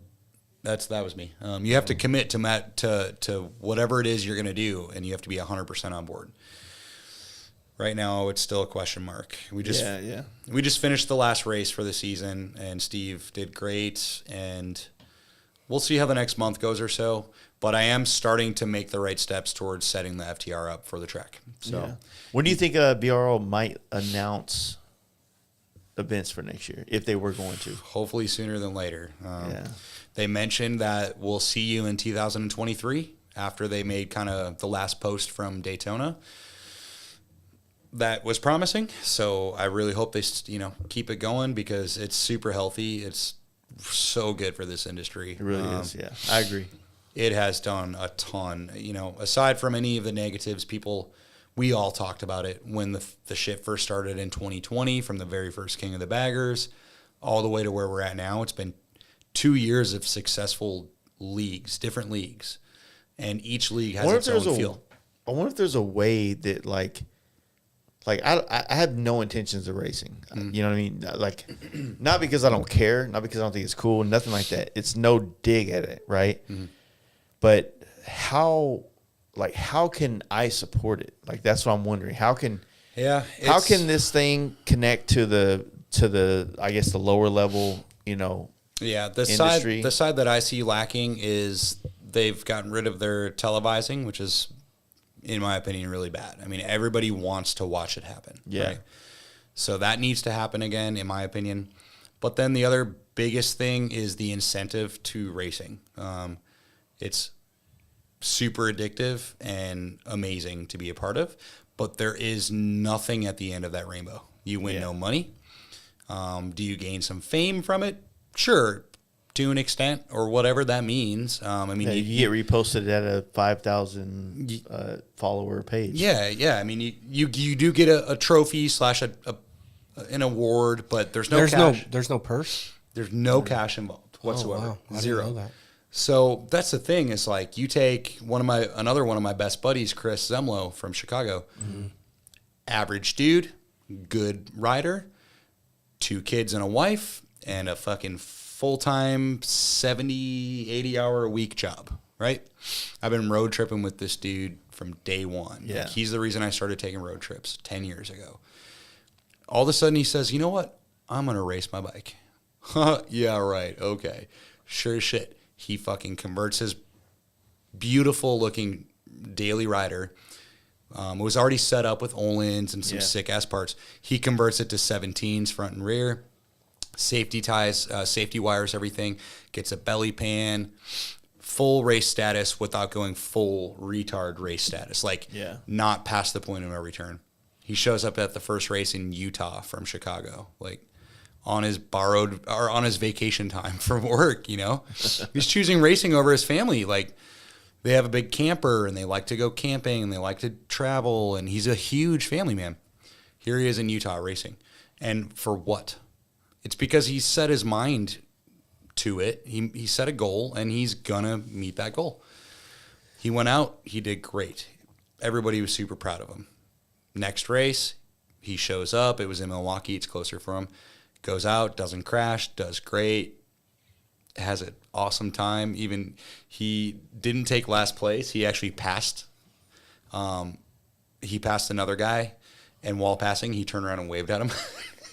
Like, totally basically just flipped him off, you know, like just having fun with it. It was fucking sweet. Then he goes out to Daytona. Dude, I don't know if you've stood on the track in Daytona, like in the infield. I heard that the banks are at like 30 some degrees. You can't stand on it. It's absolutely disgustingly scary. And Chris is out there racing his fucking motorcycle on it. Like, that's a dream come true for so many people out there. And here he is. 31 degrees. 31 degrees is what the bank angle is. I mean, you can't stand on it. You would literally somersault down this bank. It's that steep. And these dudes are doing 150 miles an hour on this thing. It's fucking terrifying. He crashed this time. He didn't get hurt. He flew right off. He picked the bike up. He came back. And this is the camaraderie I'm talking about. I'm not there for Chris. I'm there for Steve. But Chris is one of my best buddies. So I don't see him come around from one of the laps, and I'm like, oh, shit, where's Chris? Please tell me his bike broke. Please tell me he didn't crash, right? And Daytona is like a 3-mile track, all said and done. So you can't see the whole track. And if you don't hear him announce, oh, hey, blah, blah, blah, went down, you don't know what's going on. It's very nerve-wracking. It's kind of, it's very nerve-wracking. So Steve comes in, and they announce a red flag. So Steve comes in, and I catch him, put the bike on stand, and everyone's like, shit, where's Chris? Where's Chris? Sure as shit, here he comes, pushing his bike, like running, pushing his bike in. You're like, okay, he's not hurt. He's okay. Run over there. I know that he's been pushing his bike, so he's got to be exhausted. So I run halfway across the parking lot, grab his bike, push it for him so he's not struggling, get it in there, and we're like, oh, shit, okay, what happened? Blah, blah, blah. I high-sided. When he hit the ground, the glove box door flew open and his fucking keys flew out onto the track. Like, you stupid motherfucker. Why are your keys in your glove box door? You're racing right now, you know? He's like, I don't know, but I can't start the bike. Well, as you know, without your key fob, you're dead in the water, right? Yeah. So we bring it in, we put it on a stand, we're like, okay, what's wrong with it? Brake pedal's bent, fairings half fallen off, saddlebags messed up, the handle, right side master cylinder hand control is twisted, the fly-by-wire grip is stuck, it won't move. And you're like, okay, how much time do we have before the next race? Literally like 23 minutes. You're like, fuck it, we got this, let's go. So 3 dudes start attacking this thing, trying to bend the brake pedal, take the hand control apart, get everything working. And you're like, who found the key? Yeah, and you're like, well, shit, we're not racing without a key, right? Yeah. Steve Chamberlain is over here. He should be sitting there, like, gearing up mentally for his big race for Pro Stock Bagger, the reason he's there. Nope. He's instead of standing there psyching himself up or putting his helmet on, putting his suit on, nope. He's standing at Chris's bike trying to crack the fucking code on the hand controls for the PIN number that comes with your bike. Yeah. Do you know what your PIN number is? You know what your PIN number is? It's all 5s, I think. All 5s. Okay. Well, maybe. We got lucky and we figured out that on a 2018 it was all 8s. So just so you know, I don't think it comes that way, but a lot of dealerships. Yeah, every dealer is different when they PDI them. So So we're standing there and shit, we're never gonna crack the code. All of a sudden, beep, fuel pump turns on. Steve's like, I got it. We're like, holy shit, you cracked the code. Okay, you ready? How much time we got? Like 2 minutes. Fuck it. Let's go. Chris, are you good? Fuck yeah, let's go. Boom, back on the track. Wow. And dude, you couldn't do that without all of these people involved. None of us are there for Chris. Chris is there for Chris. but we all want to see him succeed. It's sure. It's that moment of, fuck, dude, this dude trailered his bike down here from Chicago. He left his wife and his kids at home. He's using his last vacation day. He spent all of this money to get here, and now he's not going to be able to race. Like, that instantly puts a tear in my eye. We're not going to let you fail. That mentality is the part that's addicting. There's no coming back from it. So hopefully the shit sticks around. Also, like, he was there all weekend. Mm-hmm. Didn't have anybody to tandem drive with him, you know, made it. He drove solo from Chicago. Right. Yep. And then loaded up and turned around and one trailed it back. Yeah, he's got to be back home to work, man. Yeah. So, like, no downtime. Like, dude's a monster. And he's super fucking positive and just happy to be there. Yeah. And that's a bucket list item for a lot of people to even be able to go to Daytona, but also to be like, how cool is that when his boys are going to be super old and they've got kids and he's talking to his grandkids? Story, Oh, and he's got these photos of him on the banks of Daytona. It's super cool. Dude, like, that's like, that's just one part of why it's so important. Hopefully it sticks around. Honestly, that story right there was awesome. I felt like that was like that. I felt, as you were saying that, I felt right there like, like, oh, dude, what's going on? Like, get. All right, and they found his keys. Well, here's the deal. I skipped this part, and this is very important. We're like, well, fuck, we have enough time, right? Chris is like, yeah, but they told me there's no way I'm getting my keys. They're like, we are not going to stop this entire day of racing to go look for your fucking keys, you moron, right? He's like, I don't have keys. Bike won't start. That's when we're like, fucking, let's figure out this pin code, you know? Well, sure as shit. They would not get the keys. We got the pin figured out. He raced. At the end of the day, everyone's gone. That's when they took him on a golf cart and they went and found his keys for him. So, but to solidify that, let's go back to the last race. We're in Milwaukee. I'm with Steve. It's a double header, racing on Friday and Saturday. Okay. There was a weather issue, right? No, weather was good. Weather was good. Weather was totally something fine. Was there not something going on where they had to change some times or something like that? In Milwaukee? Yeah. Not that I remember. Okay. No, I was there for every second of it. I don't think so. But this is a weird one. It was a double header. Pro stock bagger race on Friday and Saturday. Mm-hmm. Actually, no, I think it was Saturday and Sunday is what they did. Okay. So that means you have 2 qualifiers and you have all the practices plus your 2 races. So we're out there. And first practice goes good. He's doing great. Second practice, he fucks up and grabs a handful of brake and lays it down on a hard right, going into the infield. Because Milwaukee was just like Daytona. It's a giant oval, not an oval, but a giant circle track, oval track. Yeah. And then they dip you off to the infield and you do this strategic infield. Little road course. Yep. Yeah. So on that right coming in, he laid the bike down, and I watched it happen. And I'm like, oh, shit. He stood right back up. So you're like, okay, he's fine.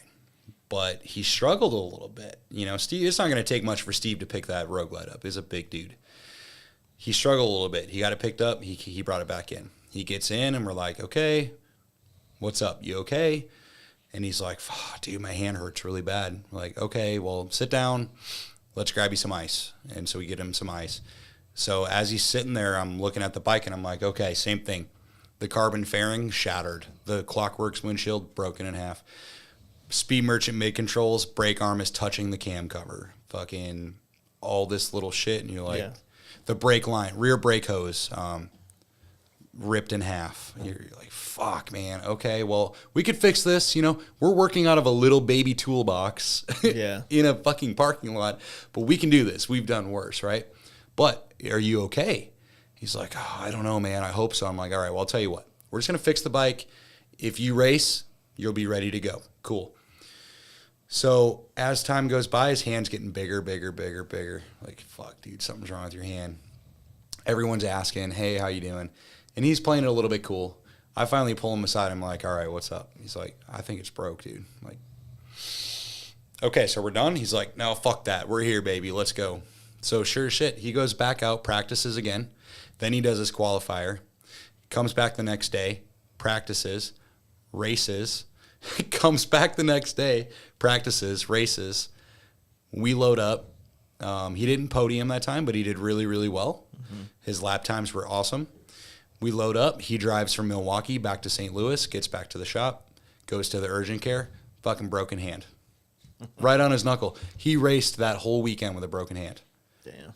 That's the adrenaline he was feeling. That's the love that he was feeling. And his hand told you the story. Yeah. It was huge. It was double the size of his other hand. And you were not going to stop this dude. So, but he did well that race where he actually I think I saw his lap times on there was like pretty good until he had the accident, which kind of slowed him down, obviously. But yeah, he even for a broken hand, his lap times were like they were on point. Yeah, I mean these dudes are freaking fast, really fast. So the pro stock class, they're not doing GP times. They're not doing like super bike times, but they're generally like I'd say between 10 to 25 seconds slower lap time. But we're talking expert license versus a dude who just rides Harleys. I mean, that's a huge difference. I mean, the difference in rider is a huge difference. You have a dude that's been racing his whole life, and then you take Steve, who's just been ripping around the mountains for a few years, and you put him on the track. He's only 15 seconds behind a GP rider. Like, that's freaking awesome, dude. And he's a giant man. Oh, God. He's, for his size and his motor, he's just tapped out right now. He needs a bigger motor in order to be more competitive because Daytona, like, it was such a long stretch. Yeah, I saw the track. There was like a lot of like high speed they're hitting, situation. On a 128 bike, you're hitting about 150 mile an hour roughly, and you're actually banging off the rev limiter in 6th gear, and you're at whatever speed that is that it's happening, and you're putting a lot of stress on that motor for a long time. So actually 2 people blew up while they were there. Holy shit. Yeah, the first place dude. Did Rusty make it down there? No, Rusty had a change in heart and tore his race bike apart before Daytona. So Bro. It was heartbreaking for everybody at the track because he came out to the first race, killed it. Stock 107 with a cam. I mean, just he killed it. He was so fast. Took 4th place. Went home, put a turbo on his bike, came back, took 3rd place, hit the podium, killed it.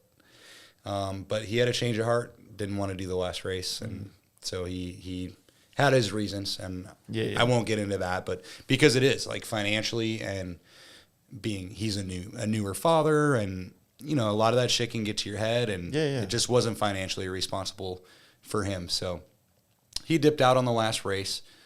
But I have a feeling if he was around for the last race, he would have podiumed again because he's just Rusty. He's fast, yeah. Holy, he's really fast. That dude was born to race. He grew up in that shit, though. You know what I mean? So well, he used to race GP bikes. So, or I don't know which class or which license he had, but he was very fast. So he's the fastest dude I've ridden with on the streets or in the mountains ever. I mean, period. I got a nice little photo of him. I seen him hanging on your wall over there. Yeah, doing wheelies and shit. He'll be back to doing wheelies. So it sounds like he's going to take his Road King. See, he broke my heart. He converted from a Road King to a Road Glide, like a fake Road Glide. Yeah, that's what that is, yeah. Yep. And then now he's talking about going back to the Road King. And I'm like, no, you cross that bridge. We don't want you anymore. So once you go, is it black? Or black, yep.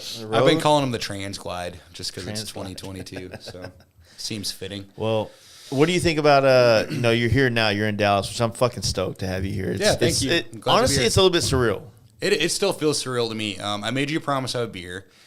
I wish this year you did, and you fulfilled it. So I thank you. Well, I don't make a promise. I don't make a promise I can't keep, and I don't bet money if I don't know that I'm going to win. Okay. So fair enough. I've always wanted to, but it's hard to just make that one trip just to Dallas, just to podcast. Yeah. But I'm glad to be here, and it's going to be an exciting weekend. And this puts a really cool ending to my trip. This trip turned into like, oh, let's go to the Smokies. Fuck yeah. And then I'm on day 14. And so by the time I'm home, I'll be at like 18 days solo. Not the whole time, but, close to it. It's It's cool, man. It's a super cool recharge, and I recommend everybody do it at least once in their life. I hate being alone. Like, it fucking sucks going to, like, Texas Roadhouse and by yourself and sitting at the bar hoping you can. I love it. I hate it, dude. Like, I want to sit and talk to somebody. There I sit all awkward eating lunch. I want to look mysterious. I'm over there eating lunch, like, by myself, like Steven Glansberg from Superbad. Welcome to my life. On the road, right? On the road all the time. I hate it, dude. I can't. I sit at the bar and I generally strike up a conversation with the bartender. So how about this weather? Yeah, crazy weather we're having around here. Yeah. I thought hurricane season was over. I'm good at that too, to a point. But like, the older I get, the more I hate people. Sure. You know what I mean? Like, I don't even want to entertain a conversation if it's not going to be an engaging conversation. I don't want to end up hating the conversation. Right. So at that point, it's easier for me to just not talk. Yeah. I'm talking to a complete stranger at a restaurant, at a bar, in whatever state. Sure. Someone who's not into motorcycles. Yeah. Nobody that's relevant to the things I'm into. Like, Sure. It's hard to have that kind of a, what are we going to talk about? Politics? No, never. No, I'm good. Yeah. So. Yeah, I get it. But I'm glad that you're good at it. But you're a people person. You always have been. I try. Yeah, you're really good at it. Yeah. So. I try, you know. I can always generally find something to talk about. Yeah. You know. It might not be my favorite thing to talk about, but it's better than, you know, eating dinner and looking at your phone the entire time. Yeah. Like, that shit gets old. I suppose. I was at a Roadhouse last night, and the kid that was serving at the bar, I kept seeing, like, all these older guys coming in, generally by themselves, and it ended up being 3-4 guys, and every one of them, he talked to him like he has known him their whole life. And I'm like, Right. Jesus, you guys come here a lot. And he's like, yeah, this dude over here lost his finger a couple weeks ago, and this guy over here, blah, blah, blah. Did you just get got engaged divorced. in that? Like, dude, tell me about this fucking... I didn't have the heart to, like... Oh, I would have. I wanted to, but then I always get sucked into the whole, like, then they want to know about me, and I don't really want to tell them about me. Make up stories. That's the perfect way. So if I do, I'll do that. I'm not a liar, Millhouse. If I go out of my way, I'll do that. One time I was traveling through South Dakota with Right. Monty, and we were at a little town called Puckwana at the Puck U Bar, and See what actually they did there. Yeah. Actually, we were across the street at the other bar, but there was a moment where, you know, we're in the Roach coach, Yep. and it says Roach all the way down the side of it. Right. And I convinced the server that we are traveling to Sturgis. We are a band, and we're a Papa Roach cover band. Perfect. And That's a great cover story. it worked because you got the black shirts and the tattoos. Right. But then Monty's not like a huge people person, so he was like a lot more quiet. I had to keep kicking him under the table, like, bro, like, go along with it. Come on, let's see how far we can go. He's the bass. Until, Sub into bass. he's the bass player. Until we got to the end of the conversation, it's time to leave, and they say, "Hey, we'd really like y'all to come back here for deer season. You know, we got real busy time. We'd love to have you perform for us. Can we get your contact info?" And I'm like, "Oh shit, here we go." And I don't remember how that ended, but it was funny. Should have just given him a card and be like, call me. Made for a good story. I think we told him just to look us up on Instagram. Yeah. So, of course, we couldn't have pulled this off without the tour bus sitting out on the street. Sure. Right. Yeah. I mean, makes that thing sense. made a hell of a statement, the Roach coach. Yeah. It always does everywhere it goes. For sure. Did you see they bought a... Dude, that squirrel. squirrel situation, did you watch that on No. Instagram? What are you talking about? They got a squirrel. Who got a squirrel? Monty bought a squirrel last night. A live squirrel? Yeah. It's a baby. His Really? name's Rocky. Apparently they were out, and there was a guy that has birds, Okay. and I don't know if he had the squirrel or what, but anyway, they purchased the squirrel last night, and then had to go to PetSmart and get a cage and the Was sling. this on his Instagram? Yeah, I dude, believe it so, was. yeah. Yeah. Boy. It's, Was it him and Pete? Yep. Oh, boy. Pete's wearing a hoodie, and the squirrel's in the pouch, Yeah. the hoodie pouch, and he's like, and it comes out of the pocket and like sits, and then back in the pouch. So Monty's been wanting a dog. He got a squirrel. Okay, all right. So Hey, I'm gonna tell you right now. We had the dog conversation. That squirrel fucks, dude. That squirrel is a good time. until it bites you, I'll take a squirrel bite over a dog bite. but squirrels never. It's not going to stay forever. You know that. That's how raccoons are too. People have raccoons for pets. Until they turn teenagers and then they get really possessive, and It's- that's only one person. Not Yeah. that I know a lot about But there's raccoons. an age though. Sorry. Right? There's an age though, right? Isn't it? Yeah, Isn't there's- it 1 or 2 years old? It's like a year and a half, 2. Yeah, and at that point, it's literally a switch in their brain flips, And they get really mean. They will just attack the shit out of you. They have a shelf life for humans, and then boom, they're gone. Yeah. That's a true story. Yep. Yeah. I will choke. I will see the last breath on a raccoon. They're not so bad. No, Not it as bad attacks as me, dude. not as bad as like an armadillo. I've thrown cats before because they scratch me. I'm like, Oh, if it attacks you, you're not gonna attack. You're not gonna choke your 2-year-old pet raccoon though. You have feelings for this animal. no, I'm gonna choke the fuck out of this motherfucker. Yeah, you're softer than that. Yeah. I don't know, dude. They're cute. Well, here's the deal. So, a long time ago, I had a cat, or I had the house I live in, which was my mom's house, right? Me and the girl I was dating at the time, we were there, and wasn't like living with her, but I was, staying with her from time to time. Okay. And 2 little stray cats come over there. They were kittens, so we like, oh, I guess we got kittens now. So we took these kittens to homegirl's house, and I like cats. I like to play with them, cuddle them, tell them I love them and shit like that. Mm-hmm. And we would let them out, so they would go outside and kind of mingle around, and they would come back inside. And then at one point in time, I was like picking one up, and I was standing at the door, and he just clawed the fuck out of me. So I just yeeted this motherfucker. Yep. And he did a couple flips. He landed on his leg, but he broke his leg. Oh shit. When he landed, I'm like, Mr. Whiskers, no. I was like, oh shit. So I went upstairs, and obviously I'm not with this girl anymore. So I was like, hey, I let the cats out back, and one jumped off the fence, and it looks like it broke its leg. Oh, perfect. And she still doesn't know to this day because I don't Never even, came clean, huh? No, fuck no. What happened to the cat with a broken leg? We took it to a vet that night. They Okay. put a cast on it. The other cat ran off. So all we had was fuck this. that guy. Yeah. So you had a street Mr. cat? Whiskers, you good? He's like, hell no, bro. Fucking this guy broke my leg. So we get the He said, cat. you better get the fuck out of here. So we get this other cat. We rehabilitate this motherfucker. Take him to the damn vet. He's got a cast. We love him. He loves us. We're having a good time. And as soon as the cast comes off, he's out. Yeah. Fucking left. Thanks, chump. Yeah, you got this street cat with a Yeah. with a cast on his leg. Yeah. That's pretty dope. Did you put that hummingbird feeder up? Or are you going to wait till spring? So, okay. I have it at the house, but because we opened it here, I didn't know if that shit went bad. The sugar water. Nah. So I have it at the house, but I didn't hang it up and put it in the water because I didn't know if it was bad, and I didn't want to kill the hummingbirds like you said. Yeah. Do you have any more interesting questions? I'm just reading before this wraps up. No, nothing good. what these guys are saying.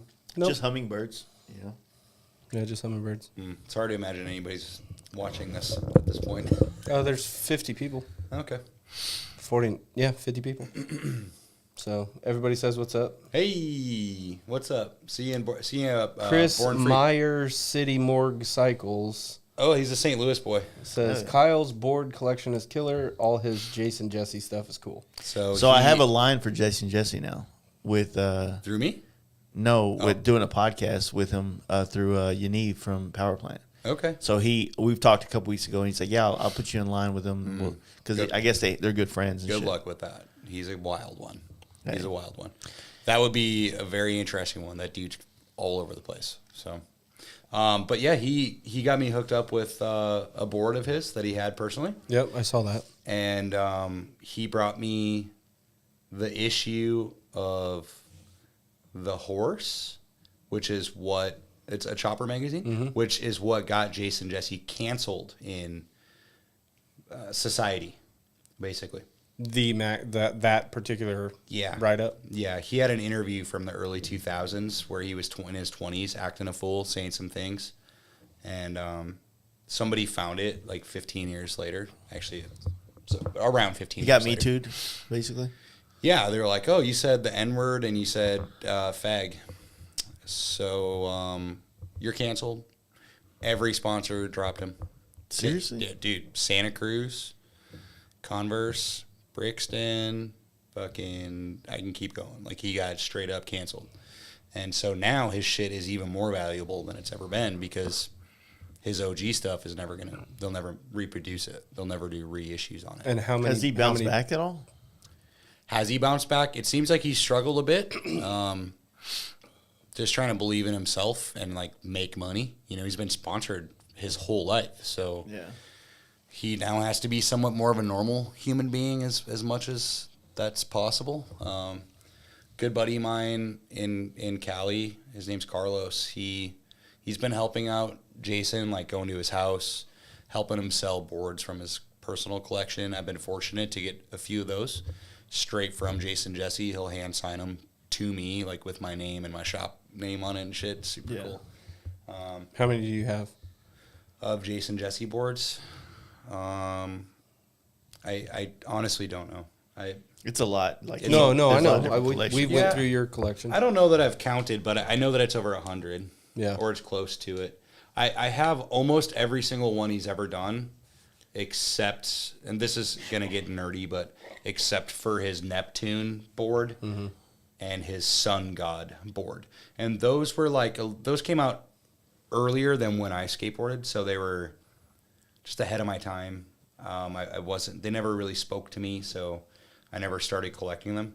There's so many of those in so many colors that if a guy started now, it would take you 5 years or longer to collect all of them. I mean, it'd probably take you 10 years to collect all these boards in every color. Right. And these boards are averaging $500 a piece. And I mean, you would have 50 grand in skateboards. Yeah. It's a lot. For real, yeah. So I just, being an addict, I said, no, I'm not buying any of those. Right. Just because once I start, I won't be able to stop. So Yeah. but I have everything else, like all of his Guadalupe stuff. I Yep. have like the rarest of the rare, all of the V8 boards, which are super hot rod, punk rock. Like they fit the shop, the Yeah, vibe of yeah. the shop perfectly. So yeah, it's cool. And he's just a down ass dude that shoots guns and drives lowriders and rides choppers. With his and, canceling, was it like an out of context situation? No, he straight fucked up like a long Oh, time for real? ago. Yeah. What he said was bad, and whether he regrets it or not, it was in paper. It's in a magazine. Just like the internet, it never disappears, right? Yeah. Well, this is published in a paperback magazine, so this is what it is. People didn't accept it. So it stayed in the motorcycle community for 15 years. But as soon as some skateboarder discovered it, and they were like, "Oh, look what Jason said 15 years ago." Mind you, he was like 21 years old, like young, dumb, drinking, Full of drugs, full of cum, all that. Yeah.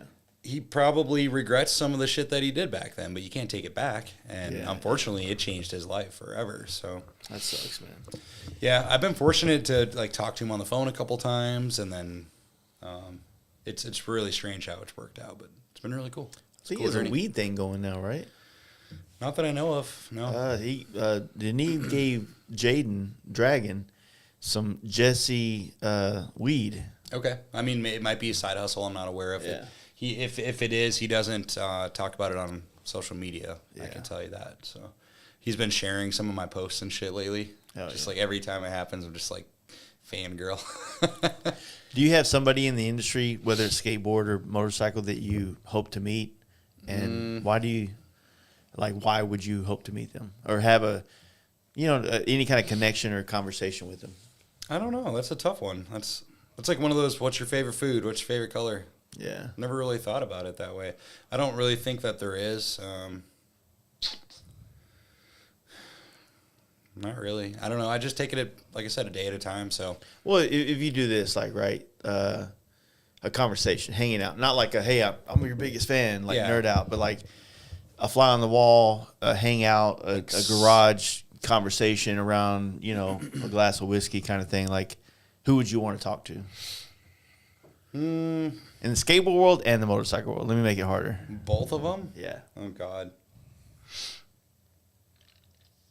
I hate being put on the spot like this. While you're thinking, do you have one? Nope. You don't? Not right now. I mean, let me think. Skateboard? No, just like, I guess for you, the motorcycle world. Like, is there somebody, like, whether they're industry or just riders or whatever, like somebody that you would want to talk to? No, I'm doing it right now. Oh, you're welcome. No. Kyle, not me. I'm not going to. I almost choked on this fucking $300 bottle Blue Label. Thanks, Big That's Trouble. unacceptable. Yeah. Shout out to Big Trouble 904. I really feel like I'm doing it all the time. Yeah, true. You know what I mean? Like, I honestly feel the same way. That's why I'm like sitting here struggling with I this. feel personally like over the last decade that I've been afforded the opportunities to meet certain people and it's kind of been like just a checklist in my head.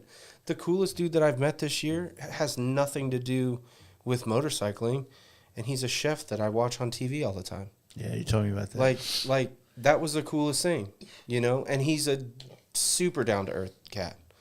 But I meet all these, like, motorcycle icons, and a lot of them are super rad, and some are like, hey, you know, they'll never remember me or whatever, you know? So, but I can say, hey, I met so-and-so, you know? I can honestly say I've met a lot of the higher-up dudes in the motorcycle industry.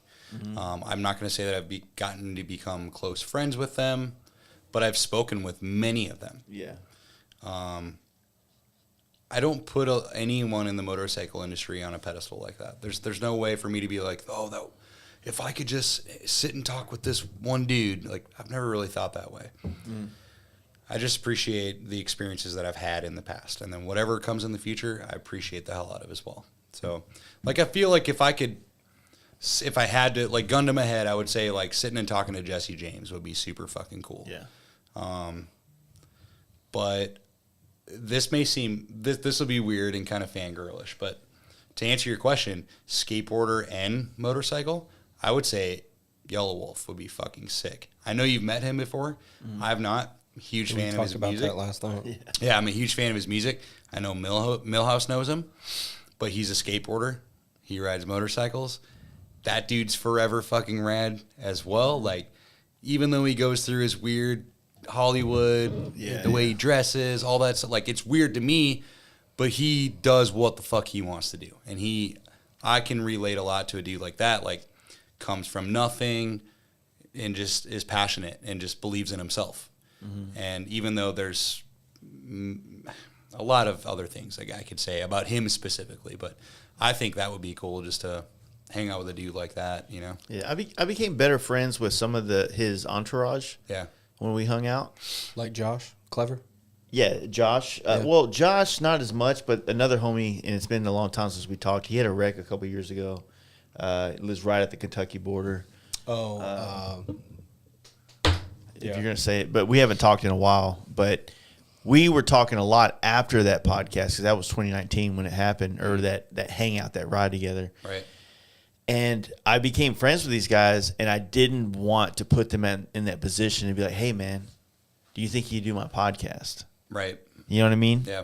Like, and I didn't, I remember, like, when I hung out with them, we sat at a table in Denny's together, like a 4 table. I was sitting next to the Yellow Wolf. We're hanging out, we're talking, we're shooting the shit. And I was just like, how am I supposed to act? Yeah, what do you actually say? Like, what am I supposed to do? I just tried to play it cool. You know what I mean? That's it. You know, I just played it cool. Like, you know, hey, you know, I made the jokes when the jokes were appropriate. I asked the questions of interest when those were appropriate. And we did this little, like, right at this time is when we bought all this sound stuff to do video. And so a funny ass story, if people have been following the page long enough, we left at Denny's and went to a gas station to gas up for this ride, and he threw these glasses in the trash, these sunglasses. And so I didn't do it, but another homie there picked the glasses up and said, he ain't throwing these away. Here, put them in your saddlebag. And we forgot about them. And we brought them back, and then I had bought this mixer. I had bought the program on the computer to do all the switching. And me and my brother downstairs, before we built the studio, we did this video where I was wearing the glasses and I was talking about how bright my future was that I had to have these on. You know what I'm saying? And it was just like it was a stupid parody, like joke thing. Yeah, that's funny. Unfortunately, some people in the motorcycle scene like took it like, oh, this dude thinks he's just so fucking cool. You know what I mean? Yeah. It's sad to me that some people don't know when a joke's being a joke. You know what I mean? Everyone's so serious. But at the same time, like it was cool to ride with him. The fact that he does ride puts him on a level of respect for me. You know what I mean? Like he was riding his bike. Oh yeah. He wasn't like a trailer picked it up. Like there's a lot of fucking bikers that people fucking jerk off to. Like, oh my God, he's so fucking cool. That trailer to bike nights. You know what I'm saying? And this motherfucker was riding, and I will give him that credit 100%. You know, another one that I really should have said first is Cole Foster. I've always looked up to that. Stunt rider, right? No. Oh. No, he's major hot rodder and chopper builder. He did some. Oh yeah. He did one biker Who build off. am I thinking about? So Cole Foster is Cole Freeman. Cole Freeman. No, that's not right. not Cole Freeman. I know Cole Freeman. Yeah. He's cool as shit. That's a St. Louis boy. Yeah.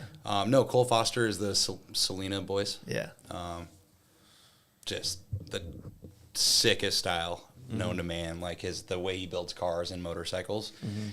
He has like a total different vibe. That same way that like Jesse Rook had his own flair. Roland Sands, like honestly, like those are like more my idols coming up in the motorcycle industry. It's like Roland Sands is one of mine as well, dude, and like meeting Roland was one of those feelings for me. Like he treated me like so fucking sick, and I showed him my bike. He's like, "Oh, what are you riding?" I showed him a photo, and he was like, "Holy fuck, that thing's awesome, dude!" And I'm like, "Whoa, whoa, okay." That was, you know, like, but those dudes are like closer to my age, and it's like I don't put like, what am I supposed to say? How am I supposed to answer that? Oh, I really like to talk to Willie G. Like, yeah, no, well, I don't really think I would. Like, what am I gonna say to this dude? Like, I would talk to Willie G. I'd try to give him an edible, some mushrooms real quick, loosen him up a little bit. Yeah, bro. So spit the truth. you know, when you did this on that shirt that year, how'd you really feel? Yeah, I don't know. I think it's just that I'm to like, capture that story. I mean, Willie G's up there right now. Yeah. You know what I mean? Right. But to like get him in that lucid state where he could talk about some real shit, where it's not like this media trained Harley shit that he has to go through. Sure, dude. I would love to be on the fly. Hey, Anderson Cooper can do that fucking interview. I just want to be in the room. You know what I'm saying? Yeah. Like I just want to. That's some shit. You know what I mean? I guess I love conversation, right? Yeah. So I think about the ability to sit down and listen to someone tell you a story of their life or a perspective. I value that as much as I value to watch somebody shape a fender over their knee, or you know, or pull pinstripe lines, or right, you know, weld or anything, right? So, you know, our industry is still young in the sense that there's a lot of people that have paved the way, but they're not like, the way that they put their legacy out there is not consumable for a lot of people, right? And I wish there was a way to get Willie G in a studio, you know, where there's not four people over there going, you know, don't say that. Yeah. Don't do that. You might get canceled because, you know, 80s were weird. You know what I'm saying? Right. So, but to capture that, to be able to hear it from the horse's mouth. Well, because until those stories are said, no one knows, and it's all folklore. Yeah, right. Yeah. I think that none of that is, to me personally, none of it is that exciting to me. I don't know. I just think that, like, I don't consider myself a biker, and I don't think I ever will. I am a motorcycle enthusiast. I like riding motorcycles. I love building them. But I'm a man of many other things. So I think that if I'm going to fanboy and choose someone that I'd love to sit and talk to, it's definitely a musician. Like, the older that I get, the more I appreciate music. Like, I imagine... I never realized that because I never played music a lot growing up or anything, and not that I was ever a good singer or anything like that. But the older I get, the more I realize how much my life would suck if I had no music. Oh, for sure, yeah. And so if I fanboy, I'm probably thinking of certain artists that I would love to. No, that makes sense, yeah. To hear their story, and just because it's intriguing to me.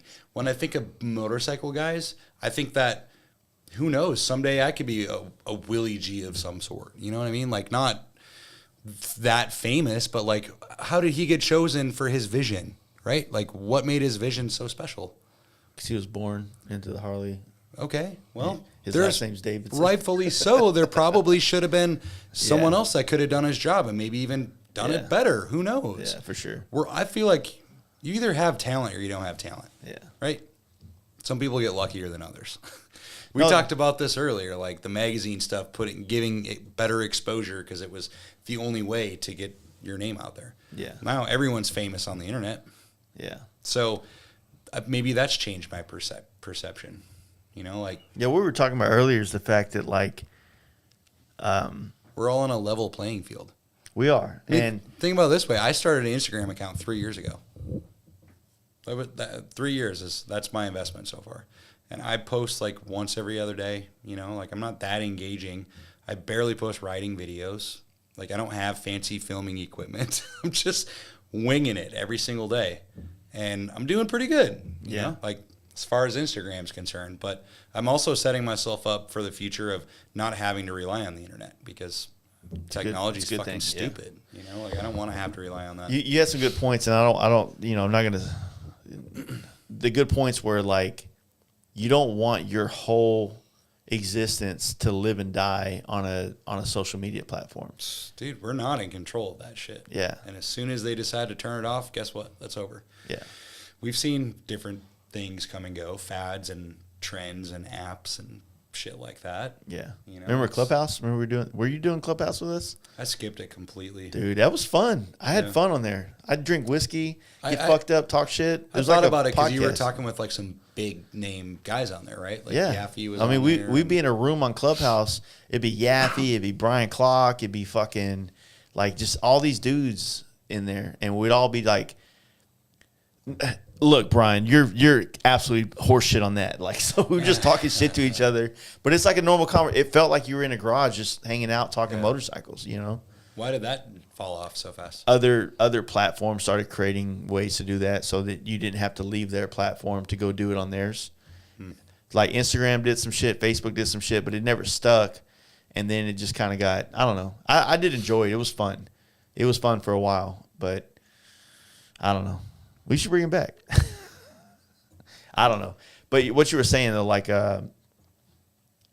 it made a lot of sense to me, and I've been on this for a couple months now. Like and I'm sorry to the listeners who've been talking about social media on these podcasts quite a bit lately, but I just, you know, when you hang your hat and everything you have on a platform that you don't own, right? Then that means that you live and die by that. Ran out of time on the light. Uh-oh. You live and die by that platform, and you know what if you only build a name on social media on Instagram, let's just say Instagram, you're 50,000 followers, but you don't travel, you've never made connections with anybody, and Instagram turns into what Facebook has become, right? Or what, you know, MySpace has become. Then what? Mm-hmm. What is 50,000 followers worth? I mean, realistically, nothing. Every small business like me and you, all we need is 1,000 people to buy our T-shirts, 1,000 people to buy a product, 1,000. We don't even need 1,000 people to let us build a bike. We just need 4 of those. Right. You know. Yeah, for sure. So out of 50,000, we just need 1,000 people to support our brand. That's it, and we'll be okay. We'll be able to continue to make stuff, do stuff, be a part of this, and go. But if you don't transfer the following you have on social media to anything else in life, then, you know, your shit could be gone overnight. Yeah. Right? Absolutely. I mean, especially with no more magazines and the social media goes away, and then what? Like, where the fuck are you at? Like, hey, dude, I thought you died. Imagine what you do with your time. And then the new platform pops up, and it's like everybody jumps on that. I mean, it's insane how important social media is to our world, right? But it's also insane how we rely on it. But like, it's going to evolve and change. It already has in recent years, and the evolution has kind of felt effortless. You remember back in the day, like 10 years ago, when a subtle thing would change, I guess you don't know about this, but on any kind of platform, a subtle things would change on the Instagram, and it'd be on Instagram or Facebook or whatever, and you'd be like, what the fuck, this new timeline sucks, or what the fuck, this new thing, I don't like it, but then we all end up loving it because it works better, because the social media guys know what we want, right? Well, now it's like these things change and they happen and we don't even notice it. We just adapt quickly. We're accustomed to it. True. We don't even have time to bitch about it anymore. Because they've been doing that on Facebook forever. Yeah. Yeah. So with all that being said, it's like, what does this become in 5 years from now? Does it become this like, I mean, the TikTok dancer thing, I mean, it's been a joke and whatnot. There's been pages like Influencers in the Wild that's kind of popped up because of it, but I don't think people are going to be dancing in the street anymore, like that kind of shit. But just, we have a whole generation of kids that are growing up and this is what it is to be somebody. Not Jesse James, not to learn how to weld or to follow people of craftsmanship and things like that. But let's put all the eggs in the basket of, if I can be a personality on social media, then I can make it. And, Mr. Beast, I don't really watch his content at all, but I have mad respect for the dude to create such, to own YouTube the way he does. You know what I'm saying? Mm-hmm. So, I don't know. It's weird, man. There's a ton of money flowing through that thing. Yeah. It doesn't make any sense at all, but it just makes you realize how small of a community we're actually in. Yeah. Truly. I mean, to look at what it is that guy does and the money that's produced. And I know he does a lot of good for people with his money, but who are these people that are watching these videos? You said you don't watch his content. Who does? We're the punk rock. We're the size of the punk or the punk scene, right? Yeah. Where everybody that loves what we do wants us to be broke because it makes them feel like they're still with us and we're all in the same. But as soon as we try to do better in life, or we try to make things better, or we try to take it and be serious, or we have kids, or we do any of this shit, and money has to be applied to it, the people are like, oh, fuck, he sold out. Well, that's my statement. Yeah. Your favorite band going mainstream, right? Yeah. Yeah. But that's a tough one. But yet, everybody that talks shit about that is also going to work trying to hope to get a raise next month. Yeah, true.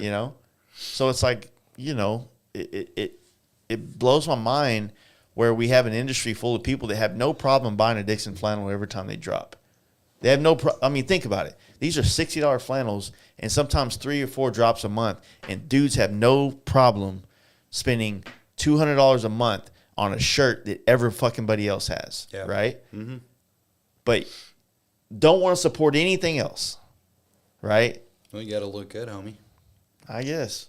Like everyone else on their El Diablos. On their El Diablos.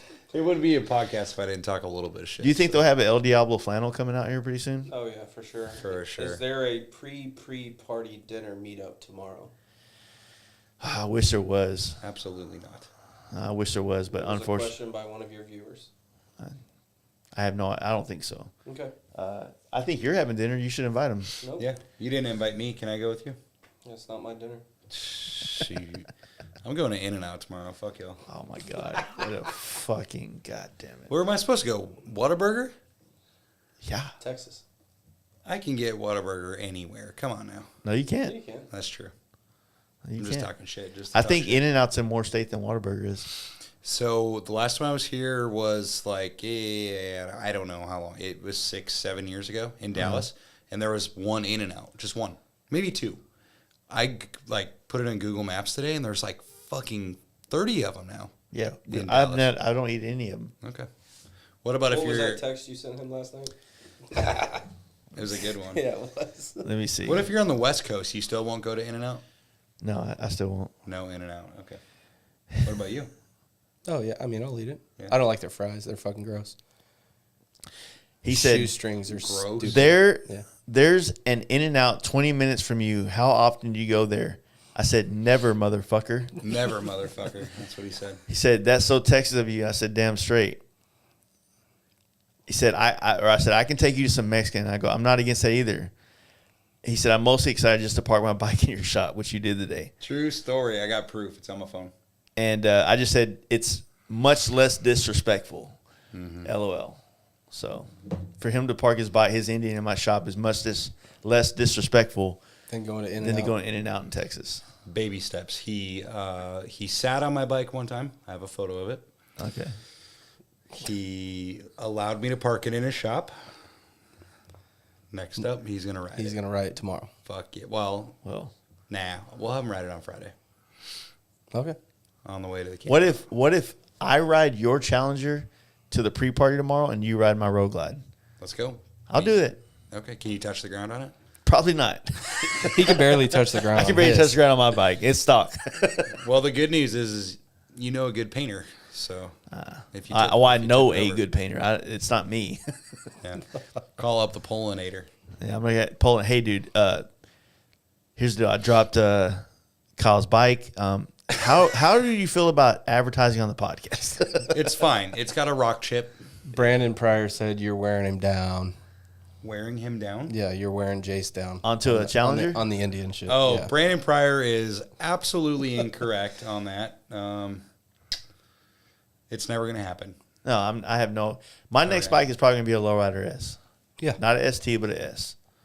And so I think that's my next move. And that's With how it's going down. With bags on it? Yeah, but I want Sport Glide bags. I don't want the ST bags. So Lowrider ST with a No, not ST. Lowrider S. T Sport with Glide a small bag. fairing. No, I don't. It's the No, I same like the thing. bike. I like the bike. I just don't want to. I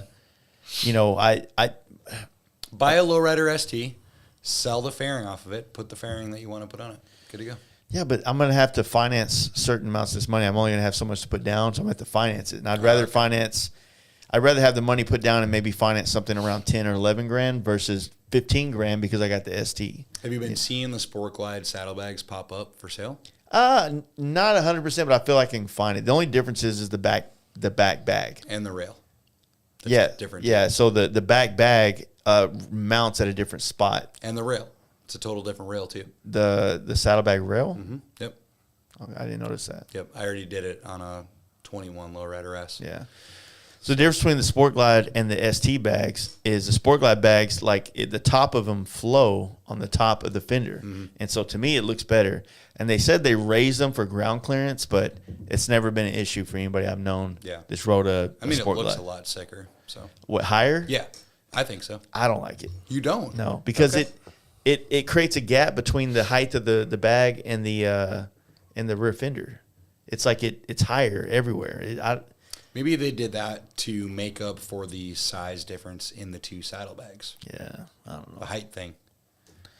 I like the bags. Address that Mark at first. Lexin keeps sending me pictures and says, in other words, this shit's weak, basically. But I like the bags. I've liked them since the day they dropped. We painted one of the first. James's bike was one of the first. That's right, James. Sport Glide. He was one of the first Sport Glides to be out there. There's like one or two others. He got one was out of Thailand and then one was out of California. They got painted and done up before his. Anytime I have to reference that, I show him James's or Cody's. Yeah. So. And then on Sport Glides, on STs, San Diego Customs beat us by a day of posting like the Pete Finland custom painted ST that they built for San Diego or for Born Free California versus Chance. His bike was on the road. He bought it, rode it to the camp out, immediately took it to the shop, and then 3 weeks later we were going on our trip for a month. Yeah. You know what I mean? So I don't know. Never be Good the times. first. That's for sure. Never. All right. Well, Kyle, let's go to Buffalo Wild Wings. Oh, you hungry again? Bad boy got to eat, bro. So you're hungry? Yeah, I am. Eat a dick. Boom. Cool. Make sure to check out my website. I got shirts and hoodies. Hoodies are sold out, but they'll be back soon. What's the website? www.foreverrad.com. And you told me there's going to be a lot of things for sale on the website here pretty soon. Hoping. I'm not good with technology, so hopefully soon it's a parts website. Yeah. And apparel is the last thing you look at. So Okay. Kind of what the plan is. I'm going to try to focus on Indian parts specifically, but also have a full line of the parts that I believe and believe in and trust and use on my Harley builds that I want to be pushing. So keep a smaller inventory based around what you know to be proven from what you've done. Yeah, that's going to be my focus. Is a lot of people want to buy parts from the guy that they know has used it. Yeah. They trust it. The guy who's broken them and used them and all that shit. So that's kind of what the plan is. It's just that's a good plan. Provide people with something that's a bulletproof product. So. Hell yeah. Yeah. Well, I appreciate the opportunity. Dude, I'm so glad to have you in the studio, man. Yeah, glad to be here. I'm glad I'm not drunk right now. Yeah, this is the first time we've not been hammered on a podcast. Dude, you're the one that got me on the fucking whiskey and essentially soda. You're not mad about it, though. No, I mean, dude, you're much more distinguished now. Let me tell you like this. That trip, starting hanging out with you at your house, was one of the most epic trips I've ever been on in my life. Straight up. First time I went to New York. First time I went to Michigan. Me and Steve Chamberlain had a great experience together riding across, Midwest states. Dude, I'll never forget that motorcycle trip for the rest of my life. And it started leaving here, going to do the Bare Knuckle Paw podcast, but then that same day going to your house, or that next day going to your house and hanging out, doing the first podcast that we did, and then moving on to House of Harley to do the motor. So 2020 was a great year. Yeah. We both come a long way since then. So. Yeah, and we're going to keep coming. Yeah, imagine. Oh, coming so hard. The look on Bill House's everywhere. face right now. It's awesome. I'm coming everywhere tour. Yeah, I appreciate it. Lots of big things coming still. So yeah. Stay tuned and keep the fuck up. That's what Steve Chamberlain says. It's the best catchphrase in the world. I agree.